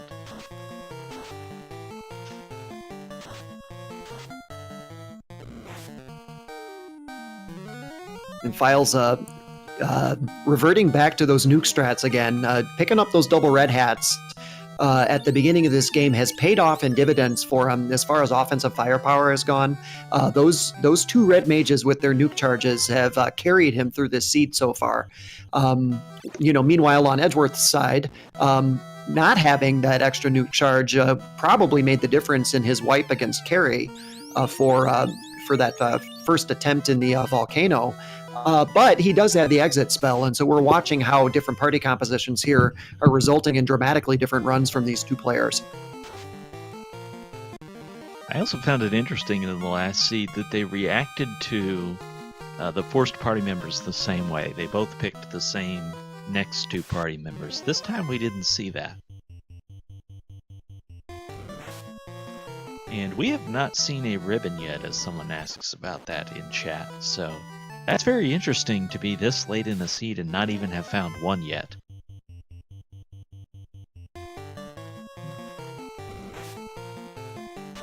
And then, so from an equipment perspective, we do know that Philes has gone and purchased 4 pro rings, and so he has some protection against some of those nasty elements, but not other ones. And they're certainly not going to help you against poison attacks like the Sea Trolls have here.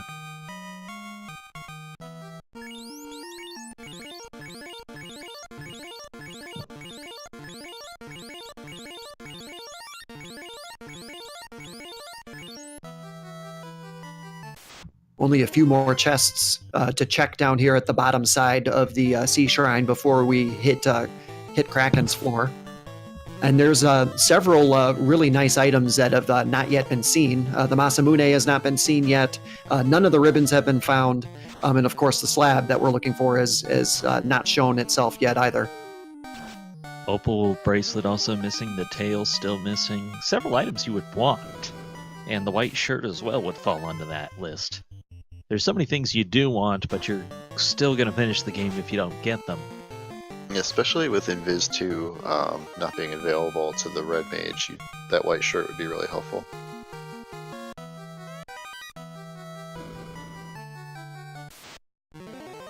Another unrunnable encounter for Philes. These wizard Sahags and red Sahags are one of the many unrunnable encounters that our players will have to contend with here in the Sea Shrine, along with the unrunnable ghosts.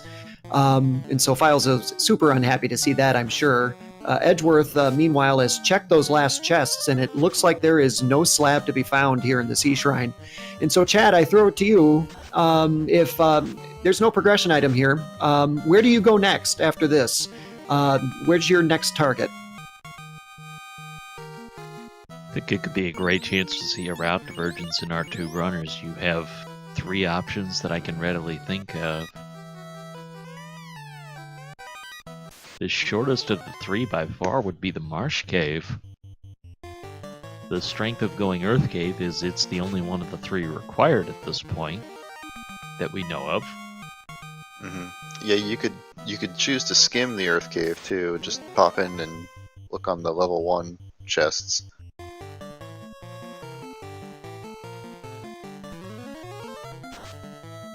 So sea trolls with poison is going to be one of those items, or one of those enemies that you're going to want to take note for the Temple of Fiends Revisited, because they will be down there as well. Something that might actually make you wish for waters instead. Here's our first look at Kraken, the Fiend of Water. Let's see what sort of statistics he has. 10 hits for 654 damage, and down goes the White Mage. And 1,000 damage is enough to one-shot him for revenge. So quick revenge. Yep. And then we will most likely see Edge go right back in because he did not go to the mermaid side yet. Still needing the slab. There's no reason he would leave here without doing that first. So Philes maintains his time advantage a little bit here because Philes has already cleared out the upper side of the Sea Shrine. He did have his second wipe as well, though, and so that will be a little bit costly. And so Edgeworth is slowly but surely gaining ground on our leader, Philes, here, who's about to go take on Kraken himself. Did Edge use an item to save outside of town? Because he did not go back to the inn. So if he used a house, he's fine. If not, he lost out on magic charges and save point. Yeah, it looks like he has his magic charges back, so that looks Okay. like he used a house. That would be faster, so it would make sense. This is a little bit more difficult of a fight for Philes just because he doesn't have a black belt that can punch for 1,000 damage, and so we'll have to be a little bit more careful. There goes the thief. Yeah, and we don't have a good measure of how many hit points that Kraken has. We just know it's probably under 1,000, but is it 600? Is it 800? Is it 900? We don't know. Yeah, and Ink is going to give him a bit of a reprieve, so he's got his 2 uses of the defense sword off, so his black belt at least should be reasonably safe. He got He's about gonna use 500 damage third out of the 2 nukes.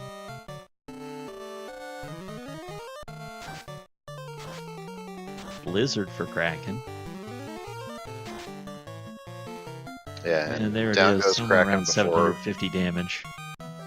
Fist even has a chance to swing. So Philes' Red Mage carry the day again through the second Fiend encounter. We'll see how far he can ride these 2 Red Mages and their nuke charges to victory here. Meanwhile, Edgeworth went in the other direction with that souped-up black belt.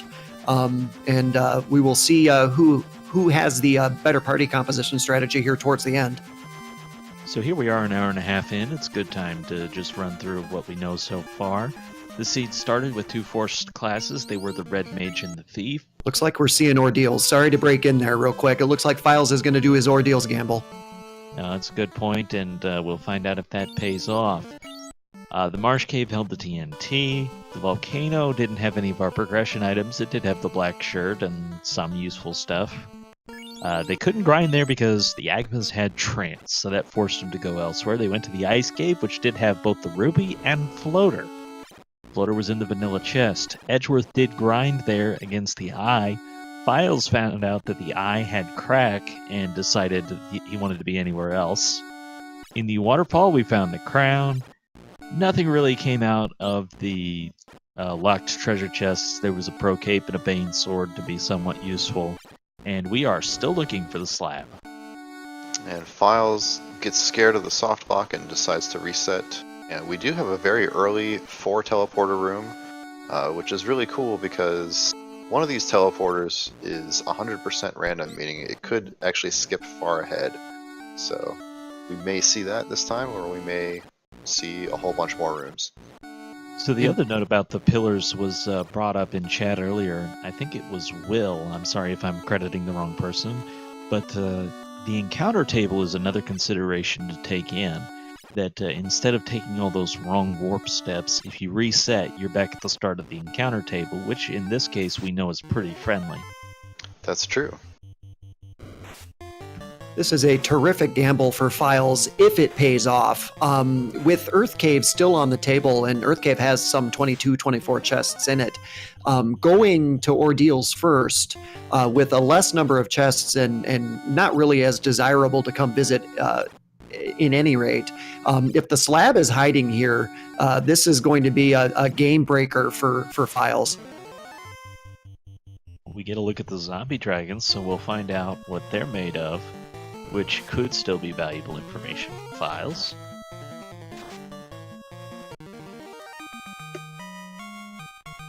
They don't look terrible, so that might present an opportunity for him to get a couple party levels here without spending too much time. There it is. Yes, the And slab wow. is there. Fantastic. And so with that, Philes finds himself in go mode and is probably, whoever he is, he's probably pretty happy right now. That is an amazing pickup. It went against the grain of the routing decision. Wow, he finds the tail And on he top finds of the it. tail. Almost This vanilla. is a party Ordeals here. Exactly the thing that Philes needed.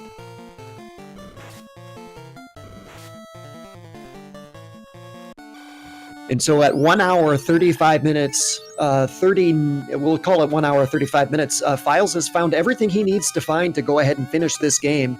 Meanwhile, Edgeworth Even is picks going up to the have white to make a shirt. heck of a call. Yeah, go ahead. Oh, I was just saying he even picks up the white shirt. I mean, you can't ask for more out of this.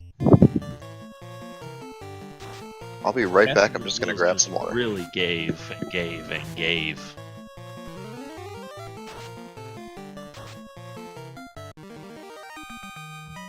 So And- Philes just needs to get himself safely out of here and save his game. And we will see how much longer how many more chests he wants to check at this point. There are still no ribbons on the table. I don't believe any of them were in Ordeals there. And so we'll see how comfortable Philes feels here. And Edge has gone to Earth Cave, which we know is going to cost him some extra time.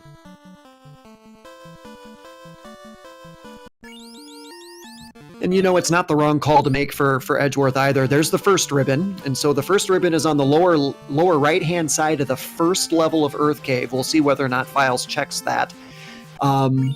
Edgeworth making the percentage play here. Earth Cave has 24 chests in it, and there's a whole host of items that you're looking for anyways. There's the second ribbon now, is also on the first level of Earth Cave, and so this is becoming a bit of a trap for Philes now, whether or not he's going to check any more chests. Edgeworth has better equipment now at this point, and a souped-up black belt.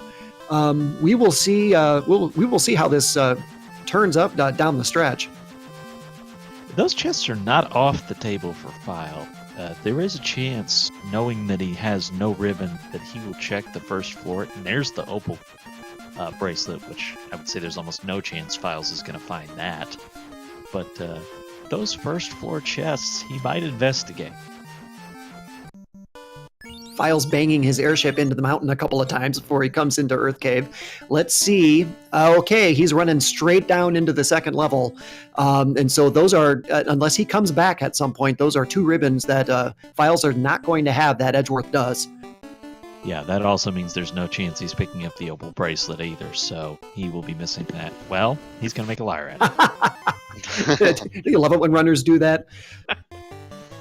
That's why you should never say no chance. The words no chance should never exit your mouth as a commentator or you're going to regret it.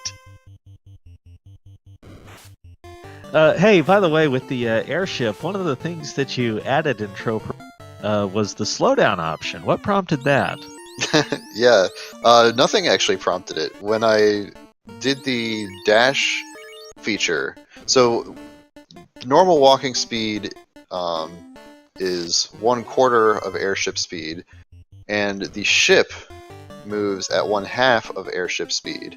So holding down the dash button makes you move at 1/2 of airship speed. even when you're in the airship, as it turns out. So when you use the dash feature in the airship, you actually slow down. It's like brakes for the airship, which is nice when you are crashing into mountains several times. Well, there's the dragon armor, so they have found all kinds of stuff that would have been great for a fighter. They found the atom, found the dragon, they found the Aegis shield. They would have been all set with a fighter. Absolutely. And so as we go down the stretch here, we're coming up on 1 hour and 40 minutes. This is becoming a pretty dramatic seed as Edgeworth is getting trolled. Was that one of the bats that you that you removed in Troper? I think I did not move that one. He's reasonably easy to push out of the way, at least. The one down near the vampire, you can't actually push him out of the way because you're just pushing him toward the vampire, which makes it worse. So. Pro ring pickup for Edgeworth on the right-hand side. So the drama's building here. Philes has a significant time lead at this point and is in go mode, but ran right past 2 ribbons that Edgeworth did pick up.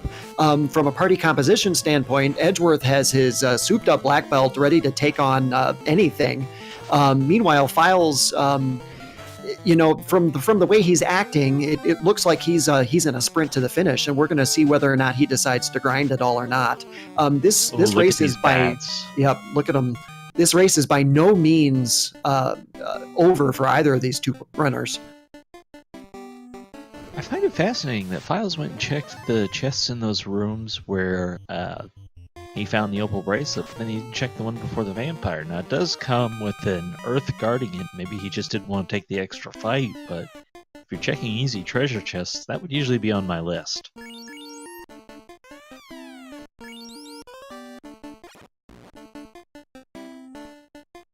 He will use the rod and find more dungeon beneath it. And he's going to check this northern room on the 4th floor.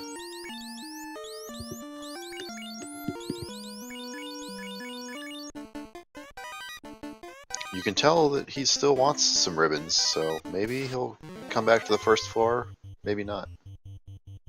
I suppose there's a chance that he might do that after clearing the dungeon, because you could use the reset strats and probably not even find a fight.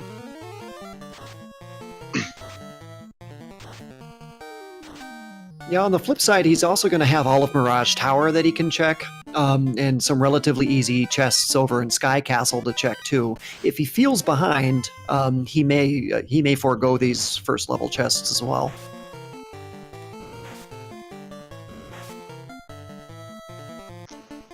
Well, he did take a couple wipes, so he's got that to nag on him. And he also... he was checking fights for grinding. In fact, he was looking at grinding on the eye until he saw Crack and then bailed out of that strategy. So he would have no idea at this point if Edge would have done that strategy or if he found Crack and would have gotten out of the fight as well. But you can't think too much about what your opponent's doing. You have to worry mostly about what you're doing. You'll talk yourself in circles otherwise.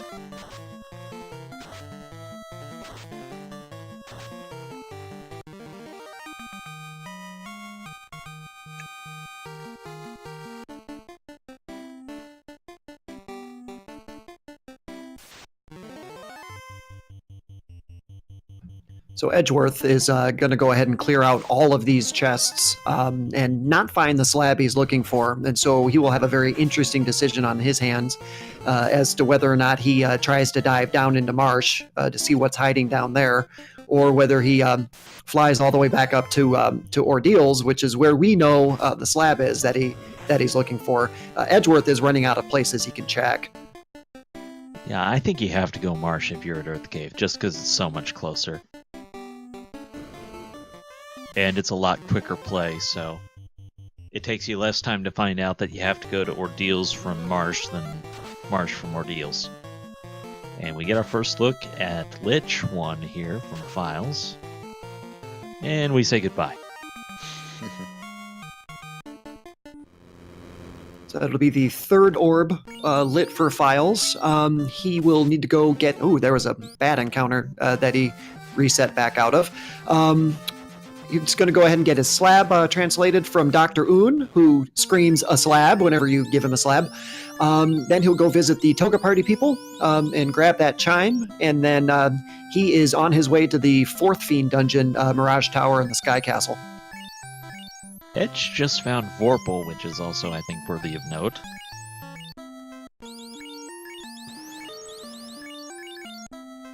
Having not found Moss Immune, that could be very useful against a high evade endgame fiend.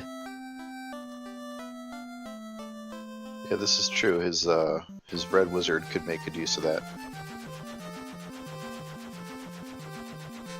His ninja is going to have the katana most likely, which is same crit rate as the Vorpal, higher damage. While stopping to do a little shopping here in Caneria while he heads back north. Edgeworth is going to go and probably punch Lich into a million pieces here. And by the way, we're very subtly seeing one of the advantages Edge has with that higher level black belt. He not only full cleared Earth, checking all those treasure chests, he actually ended up taking a couple extra fights because he walked over trap tiles. Despite that, he's out of Earth Cave. Was that even a full minute after Philes? And it does look like he's going to go ahead and take a peek at Marsh. It makes sense. He's down here. He has access to the exit spell. And so once he checks everything down here, if he finds anything of interest, he can use that exit spell and come right back out. Oh, good point in chat. Edgeworth's ninja is not going to have the katana because he sold the katana. Now, what could be very interesting is what's down here, because we have found a lot of the very... We know there's one other ribbon unaccounted for, and we know the Masamune is unaccounted for. Other than that, you start talking about the major items you want to find. We've clicked a lot of them off the list.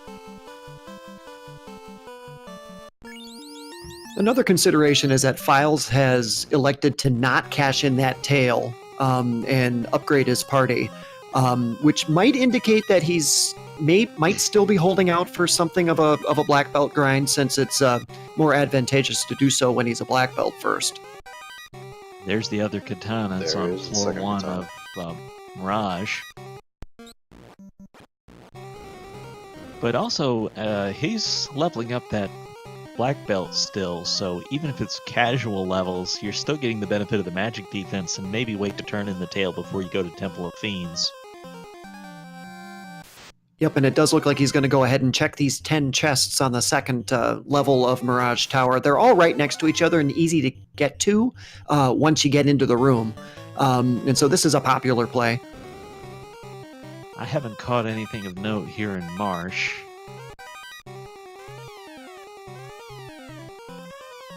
Oh, he's got a ribbon. Oh, and a Masmian right next to it. Wow.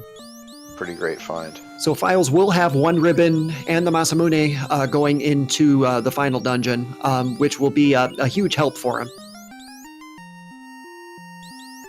So treasure-wise, Philes has made all the right calls in this seed, and not so much for Edge as he's going to go to Ordeals. It's the only place left to go.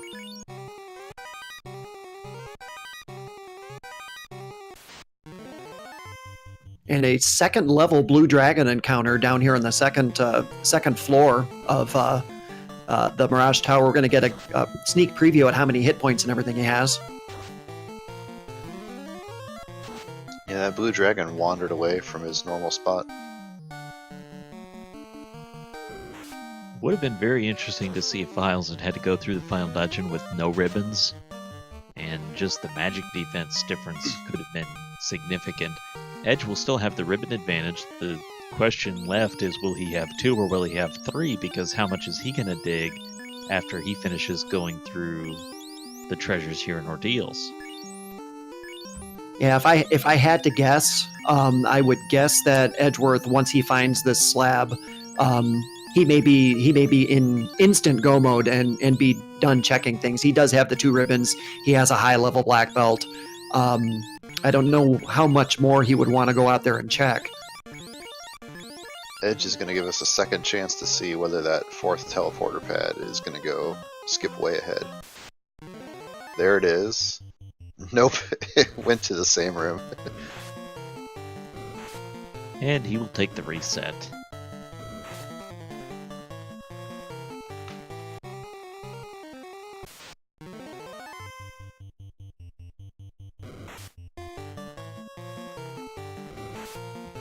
So now the question here is, Philes is going to go up to the third floor. This is one of the last really great grind spots here, the Blue Dragon. We'll see whether or not Philes is going to take any time to do any leveling here, or whether he feels like he's done.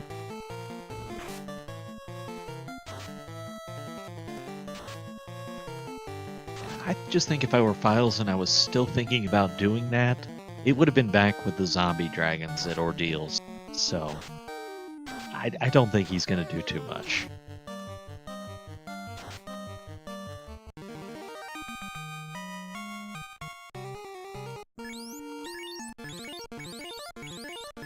Edgeworth through the pillars, and we'll have a few encounters here, and then he's going to find the slab shortly, and then all eyes on him. He may exit immediately, and not even check the rest of the chests. Oh, even when you're in total go mode, if it's already right there, I just can't imagine not taking 6 steps. Oh. Edge proves me wrong. Edge very much feeling behind then at that point, and he must feel like he has everything done to go ahead and finish this up. So he's got to go get a slab translated, and then he's going to be hot on Philes' heels here. So by the way, let's talk about what that decision costs him, because in 2 of those remaining treasure chests were the tail and a white shirt. Yep. And Jay Coper mentioning, or predicting at least, that he's not going to check the chests in the Mirage Tower either, so he's probably also going to miss the Masamune. Yeah, I think Edge has definitely told us that much quite clearly, that he is completely done. Philes, on the other hand, is going to look at some treasure chests, and I imagine he's looking for a second ribbon. Mm-hmm. This is going to be a really interesting decision. We know he's not going to find any ribbon here, so the only thing that he's really losing at this point, and he wouldn't know it, is he's losing time on Edgeworth at this point. Especially with his lower levels, we are probably in for a real dramatic Temple of Fiends Revisited here. And to talk about the strength of what Edge is doing, as Chad is pointing out, with that high-level black belt, that really is melee damage superior to having the Masamune. So him missing out on that is not a great loss, other than not having a second person who can do high-end damage.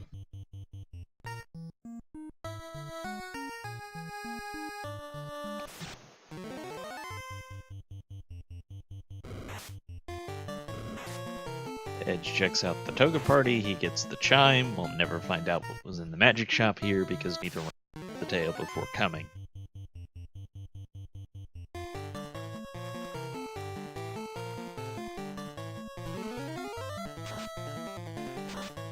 So we approach the 2-hour mark without being in Temple of Fiends, and that has to always leave you concerned as a runner. Did my opponent find a way to get in there? But considering how the items were stacked, I don't know that you'd be terribly worried about that on Philes' side. Edge might be a little concerned knowing Philes might have gone Ordeals first. Philes is going to check a few more chests here, and then this is going to be the part of the randomizer where the good old RNG can rear its head. We're coming up on the Bridge of Destiny, where Warmech resides, and so if anybody in chat would like to see Warmech appear, it would be a good idea to start spamming Bless RNG in the chat, and we'll see whether or not Philes can bring him out to play.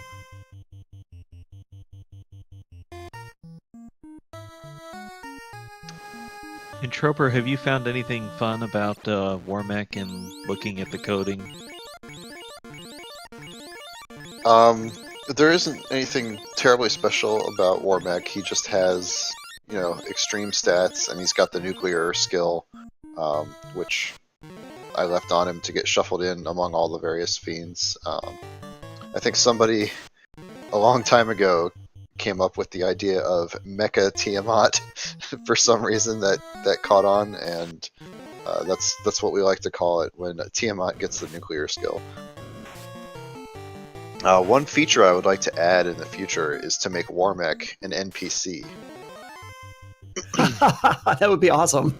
Yeah, in other Final Fantasy games, near the end of like 5, for example, there's the Omega boss, and that's essentially similar to Warmech, but he's an NPC, and you walk up next to him and get into an encounter. So you can avoid him if you want to, or you can intentionally attack him if you want to, and I think that would be really cool.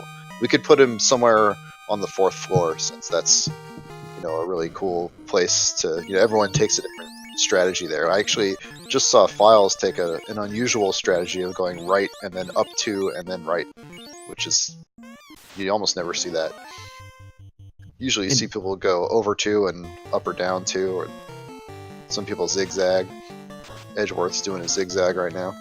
And Edgeworth is making up time in a hurry on the Bridge of Destiny himself at this point, and so Warmech has a second opportunity to come visit. Meanwhile, Philes is taking on Tiamat, the Fiend of Wind. Wow, look at that hero run all the way to Tiamat's orb, and we have a tie ball game here with Edgeworth and Philes both on the final Fiend. Yeah, we've got the high five at Tiamat. 1,000 damage for Edge. Okay. Could actually even get out of the fight first. Philes' nukes versus Edgeworth's punching here with the black belt. After this is done, the only decision that we have left is on Philes' side, whether or not he's going to take any time to do a class change. Edgeworth doesn't have that opportunity, has taken down the Fiend of Wind, and I'm assuming we're going to see him maybe do a little bit of light shopping, but then he is on to the Temple of Fiends Revisited. And he Yeah, got it looks level like 42 Tiamat's with got- that fight as well, which is a little bit of significance going into TFOR. Yeah, and it looks like Tiamat rolled over 2,000 hit points, so this is going to be a long battle for Philes. TFR, TOFR, something like that. It's easier to type than say. One of those. Edgeworth into the Temple of Fiends Revisited at 1 hour, 56 minutes, and about 30 seconds. So let's see what time Philes enters and what time, how much of a lead Edgeworth is going to pick up here. And this is so fascinating. Several people in chat were wondering about Philes' decision to check for treasure chests, which I just have to assume was him looking for another ribbon. But ended up losing the advantage he had of being in go mode first from going to ordeals. Yep, and he is going to stop and go ahead and load up on heal potions, get himself up to 99. There's the first unrunnable encounter on Edgeworth's side. He's got a couple gas dragons he's dealing with. This is another one of those things that the RNG is going to throw in front of our players and can, be a difference between one player's trip in and the others.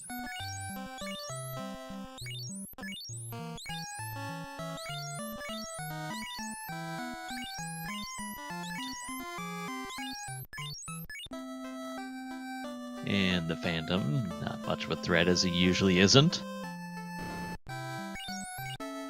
And you finally get a use for that musical instrument that's been hogging up space in your inventory all game. And Troper, this is a good opportunity to talk a little bit about, you've shuffled the spells and skills and scripts among 3 different groups of enemies. And the most important to our players right now is the one down with the revisited Fiends and Warmech and Chaos. What was the thought process behind doing that?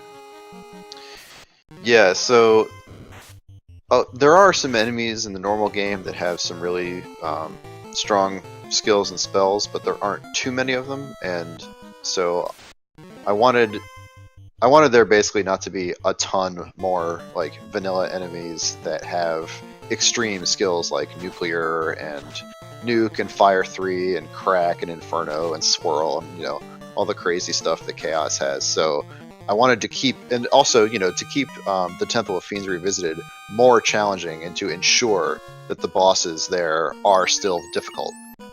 So make sure that they retain those strong skills, basically. And we're going to see the first of those revisited fiends now on the right side of the screen with Edgeworth doing the hero run all the way to Lich. Interesting, he did not heal up before this fight for his fee for Red Mage. But as it's been said, Life 2 is the best healing spell. Hits Lich for 1,400 damage, which is a pretty comical amount. And so the Fiend of Lich is down, and now moving on now to the Fire Fiend. Philes is still checking chests, still looking for those ribbons.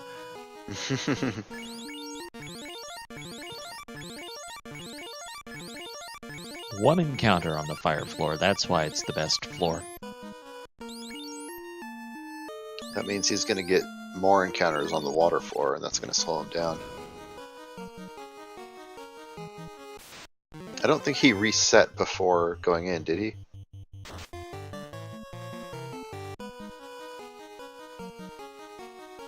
Not sure. That's something that you often see when there's a big gap in the table, is people will reset before going into the Temple of Fiends, because there are gas dragon encounters on the first couple of floors, and worms. Here are the sea trolls, and we found out they have unpleasantness.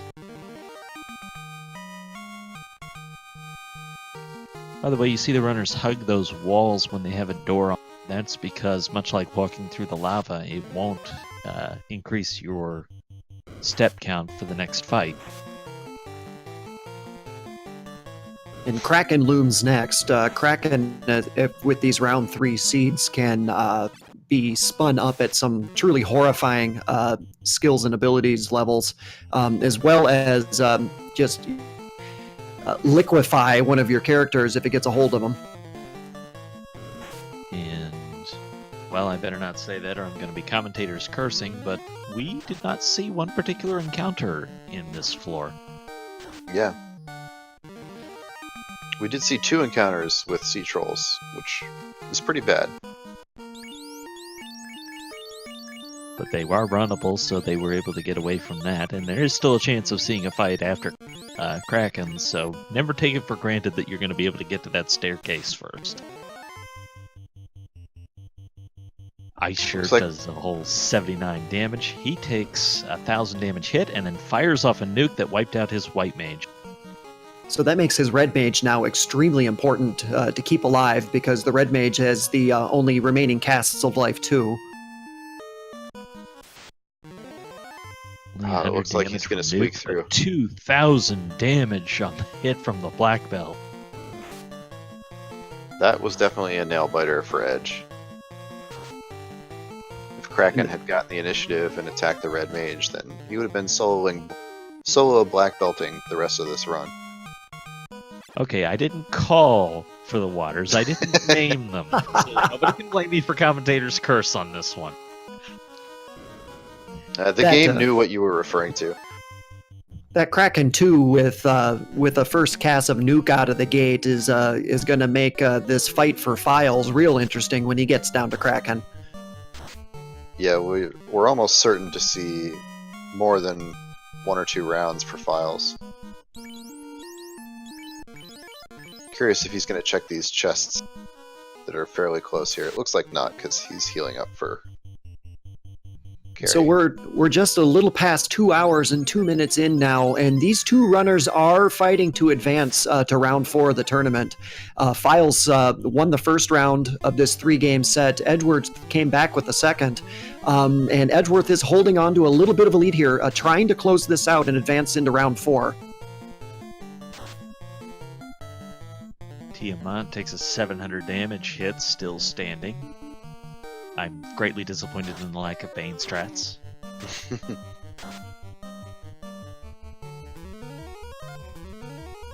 They did find the Bane sword, so to me that would have been an easy play with the Thief, and bye-bye to Tiamat.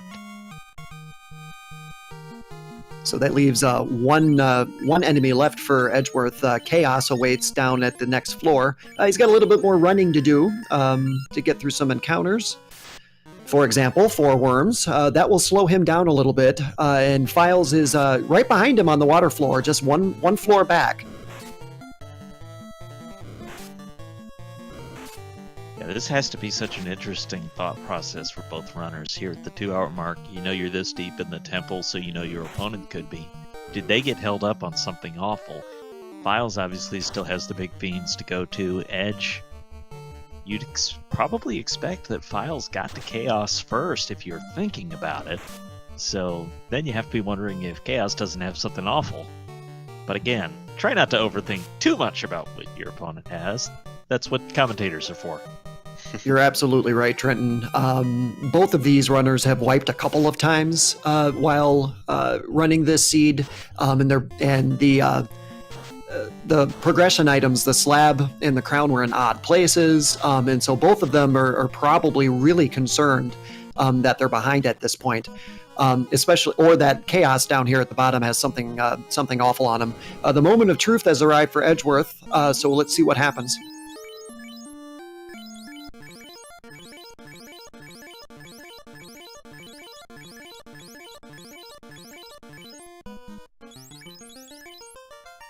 So let's note, by the way, the scale is up to 220%, so think about a 2,000 hit points getting scaled to 220%. That can be a lot of hit points that you have to go through. It sure can. Looks like he's got some evade, but not horrendous. Yeah. An initial punch of about 414 from the black belt, and here comes some tempering.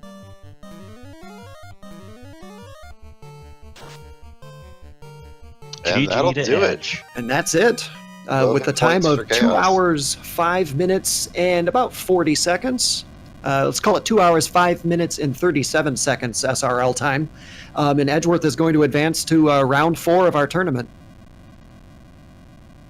That has to be a bit of a sigh of relief when you get past it. In fact, we'll find out from Edgeworth if he had a little bit of a sigh of relief when he got past that. I got past what? Well, first off, congratulations, Edgeworth, on a great seed. We were talking a little bit about Kraken 2, actually. And Kraken 2 just took an enormous bite out of Philes' party on the left-hand side of your screen, and he has a solo black belt left. You want to take us a little bit through this seed, Edgeworth, and Temple of Fiends Revisited? So this seed was definitely not kind to the solo grind and volcano strategy, which I usually like to run. Everything rolled either very high health or not so friendly abilities. I'm not gonna do a level grind on Agama with Trance. That's just asking for trouble. So I had to resort to doing the eye grind in an area that wasn't very friendly, and it wiped me once, but I figured once I got enough magic resist under my belt that I should be able to make it out of the ice cave fine, and that turned out to be the case. So, by the way, Philes was thinking about the same thing, going to grind against that eye. However, he saw something you didn't. The second skill on eye was crack. Yeah, and I mean, that doesn't bother me at all, because the first spell was wall and the first skill was scorch. So as long as I was in, as long as I had enough levels to one-shot him, it wasn't going to be a problem at all. The nice thing about the unrunnable battle against the eye is because he's unrunnable, he never has the chance to ambush you. So I would never see past either of those first two, either the spell or the skill. I would never see any further into that list. When you went to Ordeals, you found the slab and immediately cast exit. Would you like to know what was behind door number 2? Mazmune? Tail, actually, and the white shirt. Oh, okay. At that point, I didn't think I had enough time to check all of the rest of the chests and maybe get into an unrunnable encounter. I just needed to leave as soon as possible. That's why I checked Marsh first. My assumption was that If there was a progression item in Ordeals, I needed to have Philes wipe or something in TOFR in order to have a shot. So I might as well check Marsh. And Ooh, we see Tiamat flash, has yeah. nuclear. Flashing nuclear on poor Philes here, who's only down to 29 hit points now. And Fire 3 will end his run. And we will see. Yep, it does look like Philes is going to go ahead and forfeit from this match. And so everybody give him an enormous GG for simply just an outstanding run. He was in the lead for a good half to 2/3 of it. But the way that the chests unspooled for him, just didn't work out. And we are joined in the commentary room by Philes. GG to you, and sorry that you got nucleared by Tiamat there. Man, the back-to-back swirl nuke from Kraken, I thought, all right, it can't possibly get worse than this. And then Kraken nucleared me. Or then Tiamat nucleared me. Well, you're getting a whole host of GGs in the chat for your outstanding run. Can you give us a little bit of a taste of how you felt this seed went for you, and what did you think when you found Slab and Ordeals? Well, I laughed pretty hard because it's another seed where Slab is in Ordeals when I'm playing Edge, so I'm like, all right, I've got a chance. Now's my chance. But unfortunately, I didn't go to Ordeals early enough for it to have mattered against Edge, unfortunately. I'd say my routing was very affected by, there's just really no good place to power level, at least not for me. Agamas had Trance, which made them a no-go. That even hits through a ribbon, which I didn't have at the time. Red D's had a tremendous amount of attack, and they were just uprolled in stat slot. They didn't feel very good to grind against.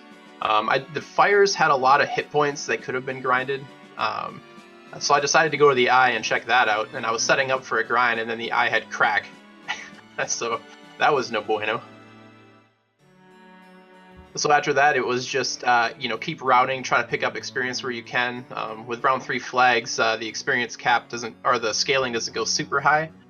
So I figured I had a chance, and when I found the Power Glove, that kind of sealed it for me. After checking the Crown Lock chest, I'm like, all right, we're just going to keep routing as best we can, pick up experience where it's easy, and see if I can get through Temple of Fiends. You were still checking chests along the way if they weren't too far out of your way. Were you still looking for another ribbon at that point?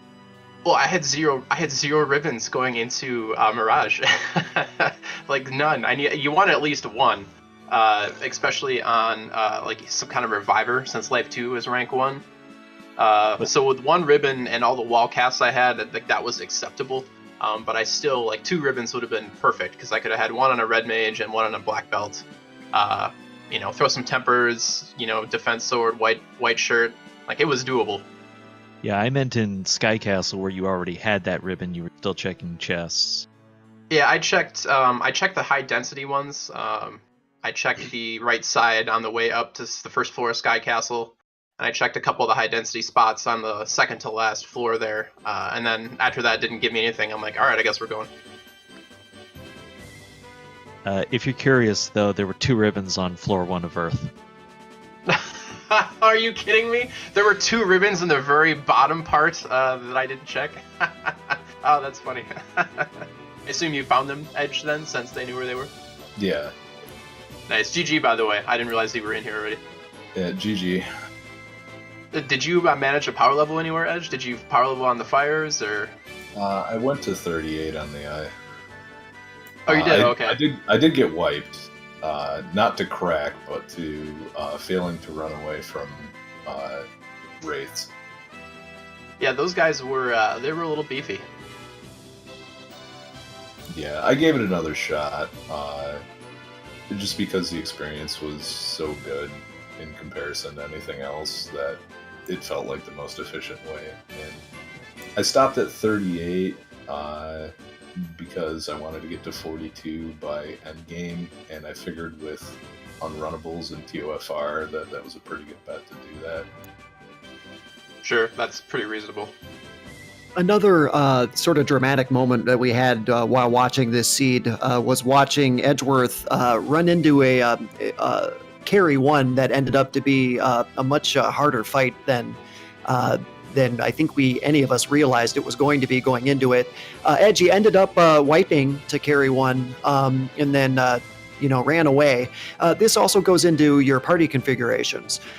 Did you feel like you just couldn't take her out with the red mage and the white mage, whereas Philes had 2 red mages in his party and was able to nuke her to death? Yeah, I mean, I hit her with 4 nukes, and that didn't seem to be enough. So I just assumed that was I didn't think I was going to get lucky enough to get 4 nuke casts off again. So might as well try it somewhere else. And with the encounter table, the front of the encounter table being as nice as it was going to be a pretty short walk down the volcano, thanks to all of the lava tiles. Yeah, this encounter table was glorious. And then on the counter side, Philes, you ran with 2 red mages, which gave you all the nuke charges you ever probably could have wanted, but you missed a couple spells too. Do you want to talk about how that worked out for you? Yeah, one thing that the only time the double red mage gamble does not pay off is when you lose access to exit, which was the case in this seed. Exit was in Melmond and not learnable, even with a class upgrade. So I did get hosed by that a little bit, although it's not as bad as losing out to warp, because warp saves so much time across a run, whereas exit's really only handy like in the waterfall cave and maybe getting out of a grind location somewhere maybe. But outside of that, I was pretty happy. Once I found nuke in Provoca, I'm like, all right, I need to take advantage of this. And, I had all these temper charges I could have used. Like, that's another reason I felt okay about not having, I think my black belt was level like 28 or something like that toward the end. So, a few charges of temper is enough to make the difference on the leveling there. Not against Swirl and nuke back to back, though. Philes, you get to go to the second chance bracket where your matchup is against Azrael, who is only 3-0 to stay alive so far. Any thoughts going into that match? It should be a good one. I'm looking forward to proving my worth down in the Garland bracket there. But yeah, Azrael's a good runner, so that should be another good match, I think. Yeah, at least if there's any consolation without finding those ribbons, you know that they wouldn't have done you any good against Swirl and Nuke back to back. Yeah, that is true. Those are both non-elemental. I still feel a little bad though, Introvert. Come on. I blame Fred for all RNG issues. Did you? I see. That's the other advantage of that's twice now I've lost shortly behind Edge in a situation where I was not power leveled and he was, and dying right around the same point in Temple of Fiends. It's kind of amusing how that worked out. Yeah, I've seen that. I think in the last 4 races that I've watched, is that one player has power leveled more than the other and has won, and I think that is starting to become more of a winning strategy as the flags get more difficult. Oh yeah, I would say that round 3 is probably the last time I would ever attempt to do what I did here, because Exactly. After a while the scaling gets so high, you want to power level either like a black belt or somebody with a massive moon or something like that. Edgeworth, for your side, you advance into round 4 now, and the fun and excitement of round 4 seeds. Your opponent is going to be one of our newer runners, our upstart, Will Bloodworth, who has been taking on all comers and beating some big names. So he's going to be your 4th round opponent. Any thoughts as you watch the round seeds get more difficult here? I'm looking forward to it. I mean, we run very similar strategies, and I've seen his execution get a lot better from round to round. And he's certainly done well enough in the tournament to earn his spot. And I mean, I'd be really happy to see him continue to improve his execution throughout the entire tournament. Though if that means running over me or good luck to him. It's always nice to see a new player improve as fast as he has. I think I'll chime in on that. And just anybody out there that's listening that's interested in joining our community and joining Final Fantasy Randomizer, we have a whole bunch of people that picked this randomizer up maybe as early as a month ago, a few weeks ago, and are posting just wonderful time. And so this is a randomizer that you can pick up and play and feel good and feel competitive relatively quickly. Yeah, definitely. The number of new players I've seen in this tournament that have been just absolutely outstanding players has really amazed me, because I figured, that the people who'd been playing it for over a year already would be just going to town on this tournament, and that hasn't necessarily been the case. Of course, they're still doing well, but it's been really cool to see. Well, So then, yeah, go ahead, Trenton. I was going to say, let's see if we have any final thoughts from our runners. Edge, anything you want to chime in? I just want to say thanks to Fiesel again for hosting us on Speed Gaming. He's been putting a lot of work behind the scenes, and we're all appreciative of what he does for this community. Likewise, it's definitely been great having the support of Fiesel and just the support of the community. Make sure you guys check out the Discord. We're a friendly bunch. It's always fun to play somebody new and just get involved. So check us out. Introper, you posted that link. Why don't you go ahead and repeat the announcement you made earlier? Yeah, just in case anybody wasn't here for the earlier announcement, there is a new online version of the Final Fantasy Randomizer, a web version. So it's at finalfantasyrandomizer.com. There's also links there to the GitHub page where you can download the desktop version in case your internet goes out, or in case my internet goes out. So everything is all there. There's links to the tournament that's currently in progress, so everything you need should be there. Have fun. I'll chime in real quick just to say that this was an absolute pleasure to commentate with Entroper and Trenton. It was a wonderful way to spend an evening watching these two great runners run this great randomizer. Their links are up there. Make sure that you give our runners a follow, give our tracker, Shylazia, a follow, give the commentators a follow, and we look forward to seeing you in the Discord. And so I will, at this point, say good evening to everyone and throw it back over to Trenton. All right, thank you, and it was fun working with you tonight, Mayan, and I really appreciated it. Really appreciated Introper making the time to come in here and get his brain picked with the questions Maya and I came up with along the way. Thank everyone for watching, and Edge and Philes, thank you so much for a really entertaining trilogy that I got to be a part of. Always a good time to race my buddy Edge. Anytime, Philes, and good luck down in the Garland bracket and in the Link to the Past tournament too. Thanks, guys. Have a good night, guys. Thanks, everybody. And again, thank you to all of you who have watched us tonight on Speed Gaming. We really appreciate it. It helps make it more fun knowing there's an audience enjoying all these races. And again, thank you to our runners. And good luck to everyone staying in the tournament. And have a great night, everyone.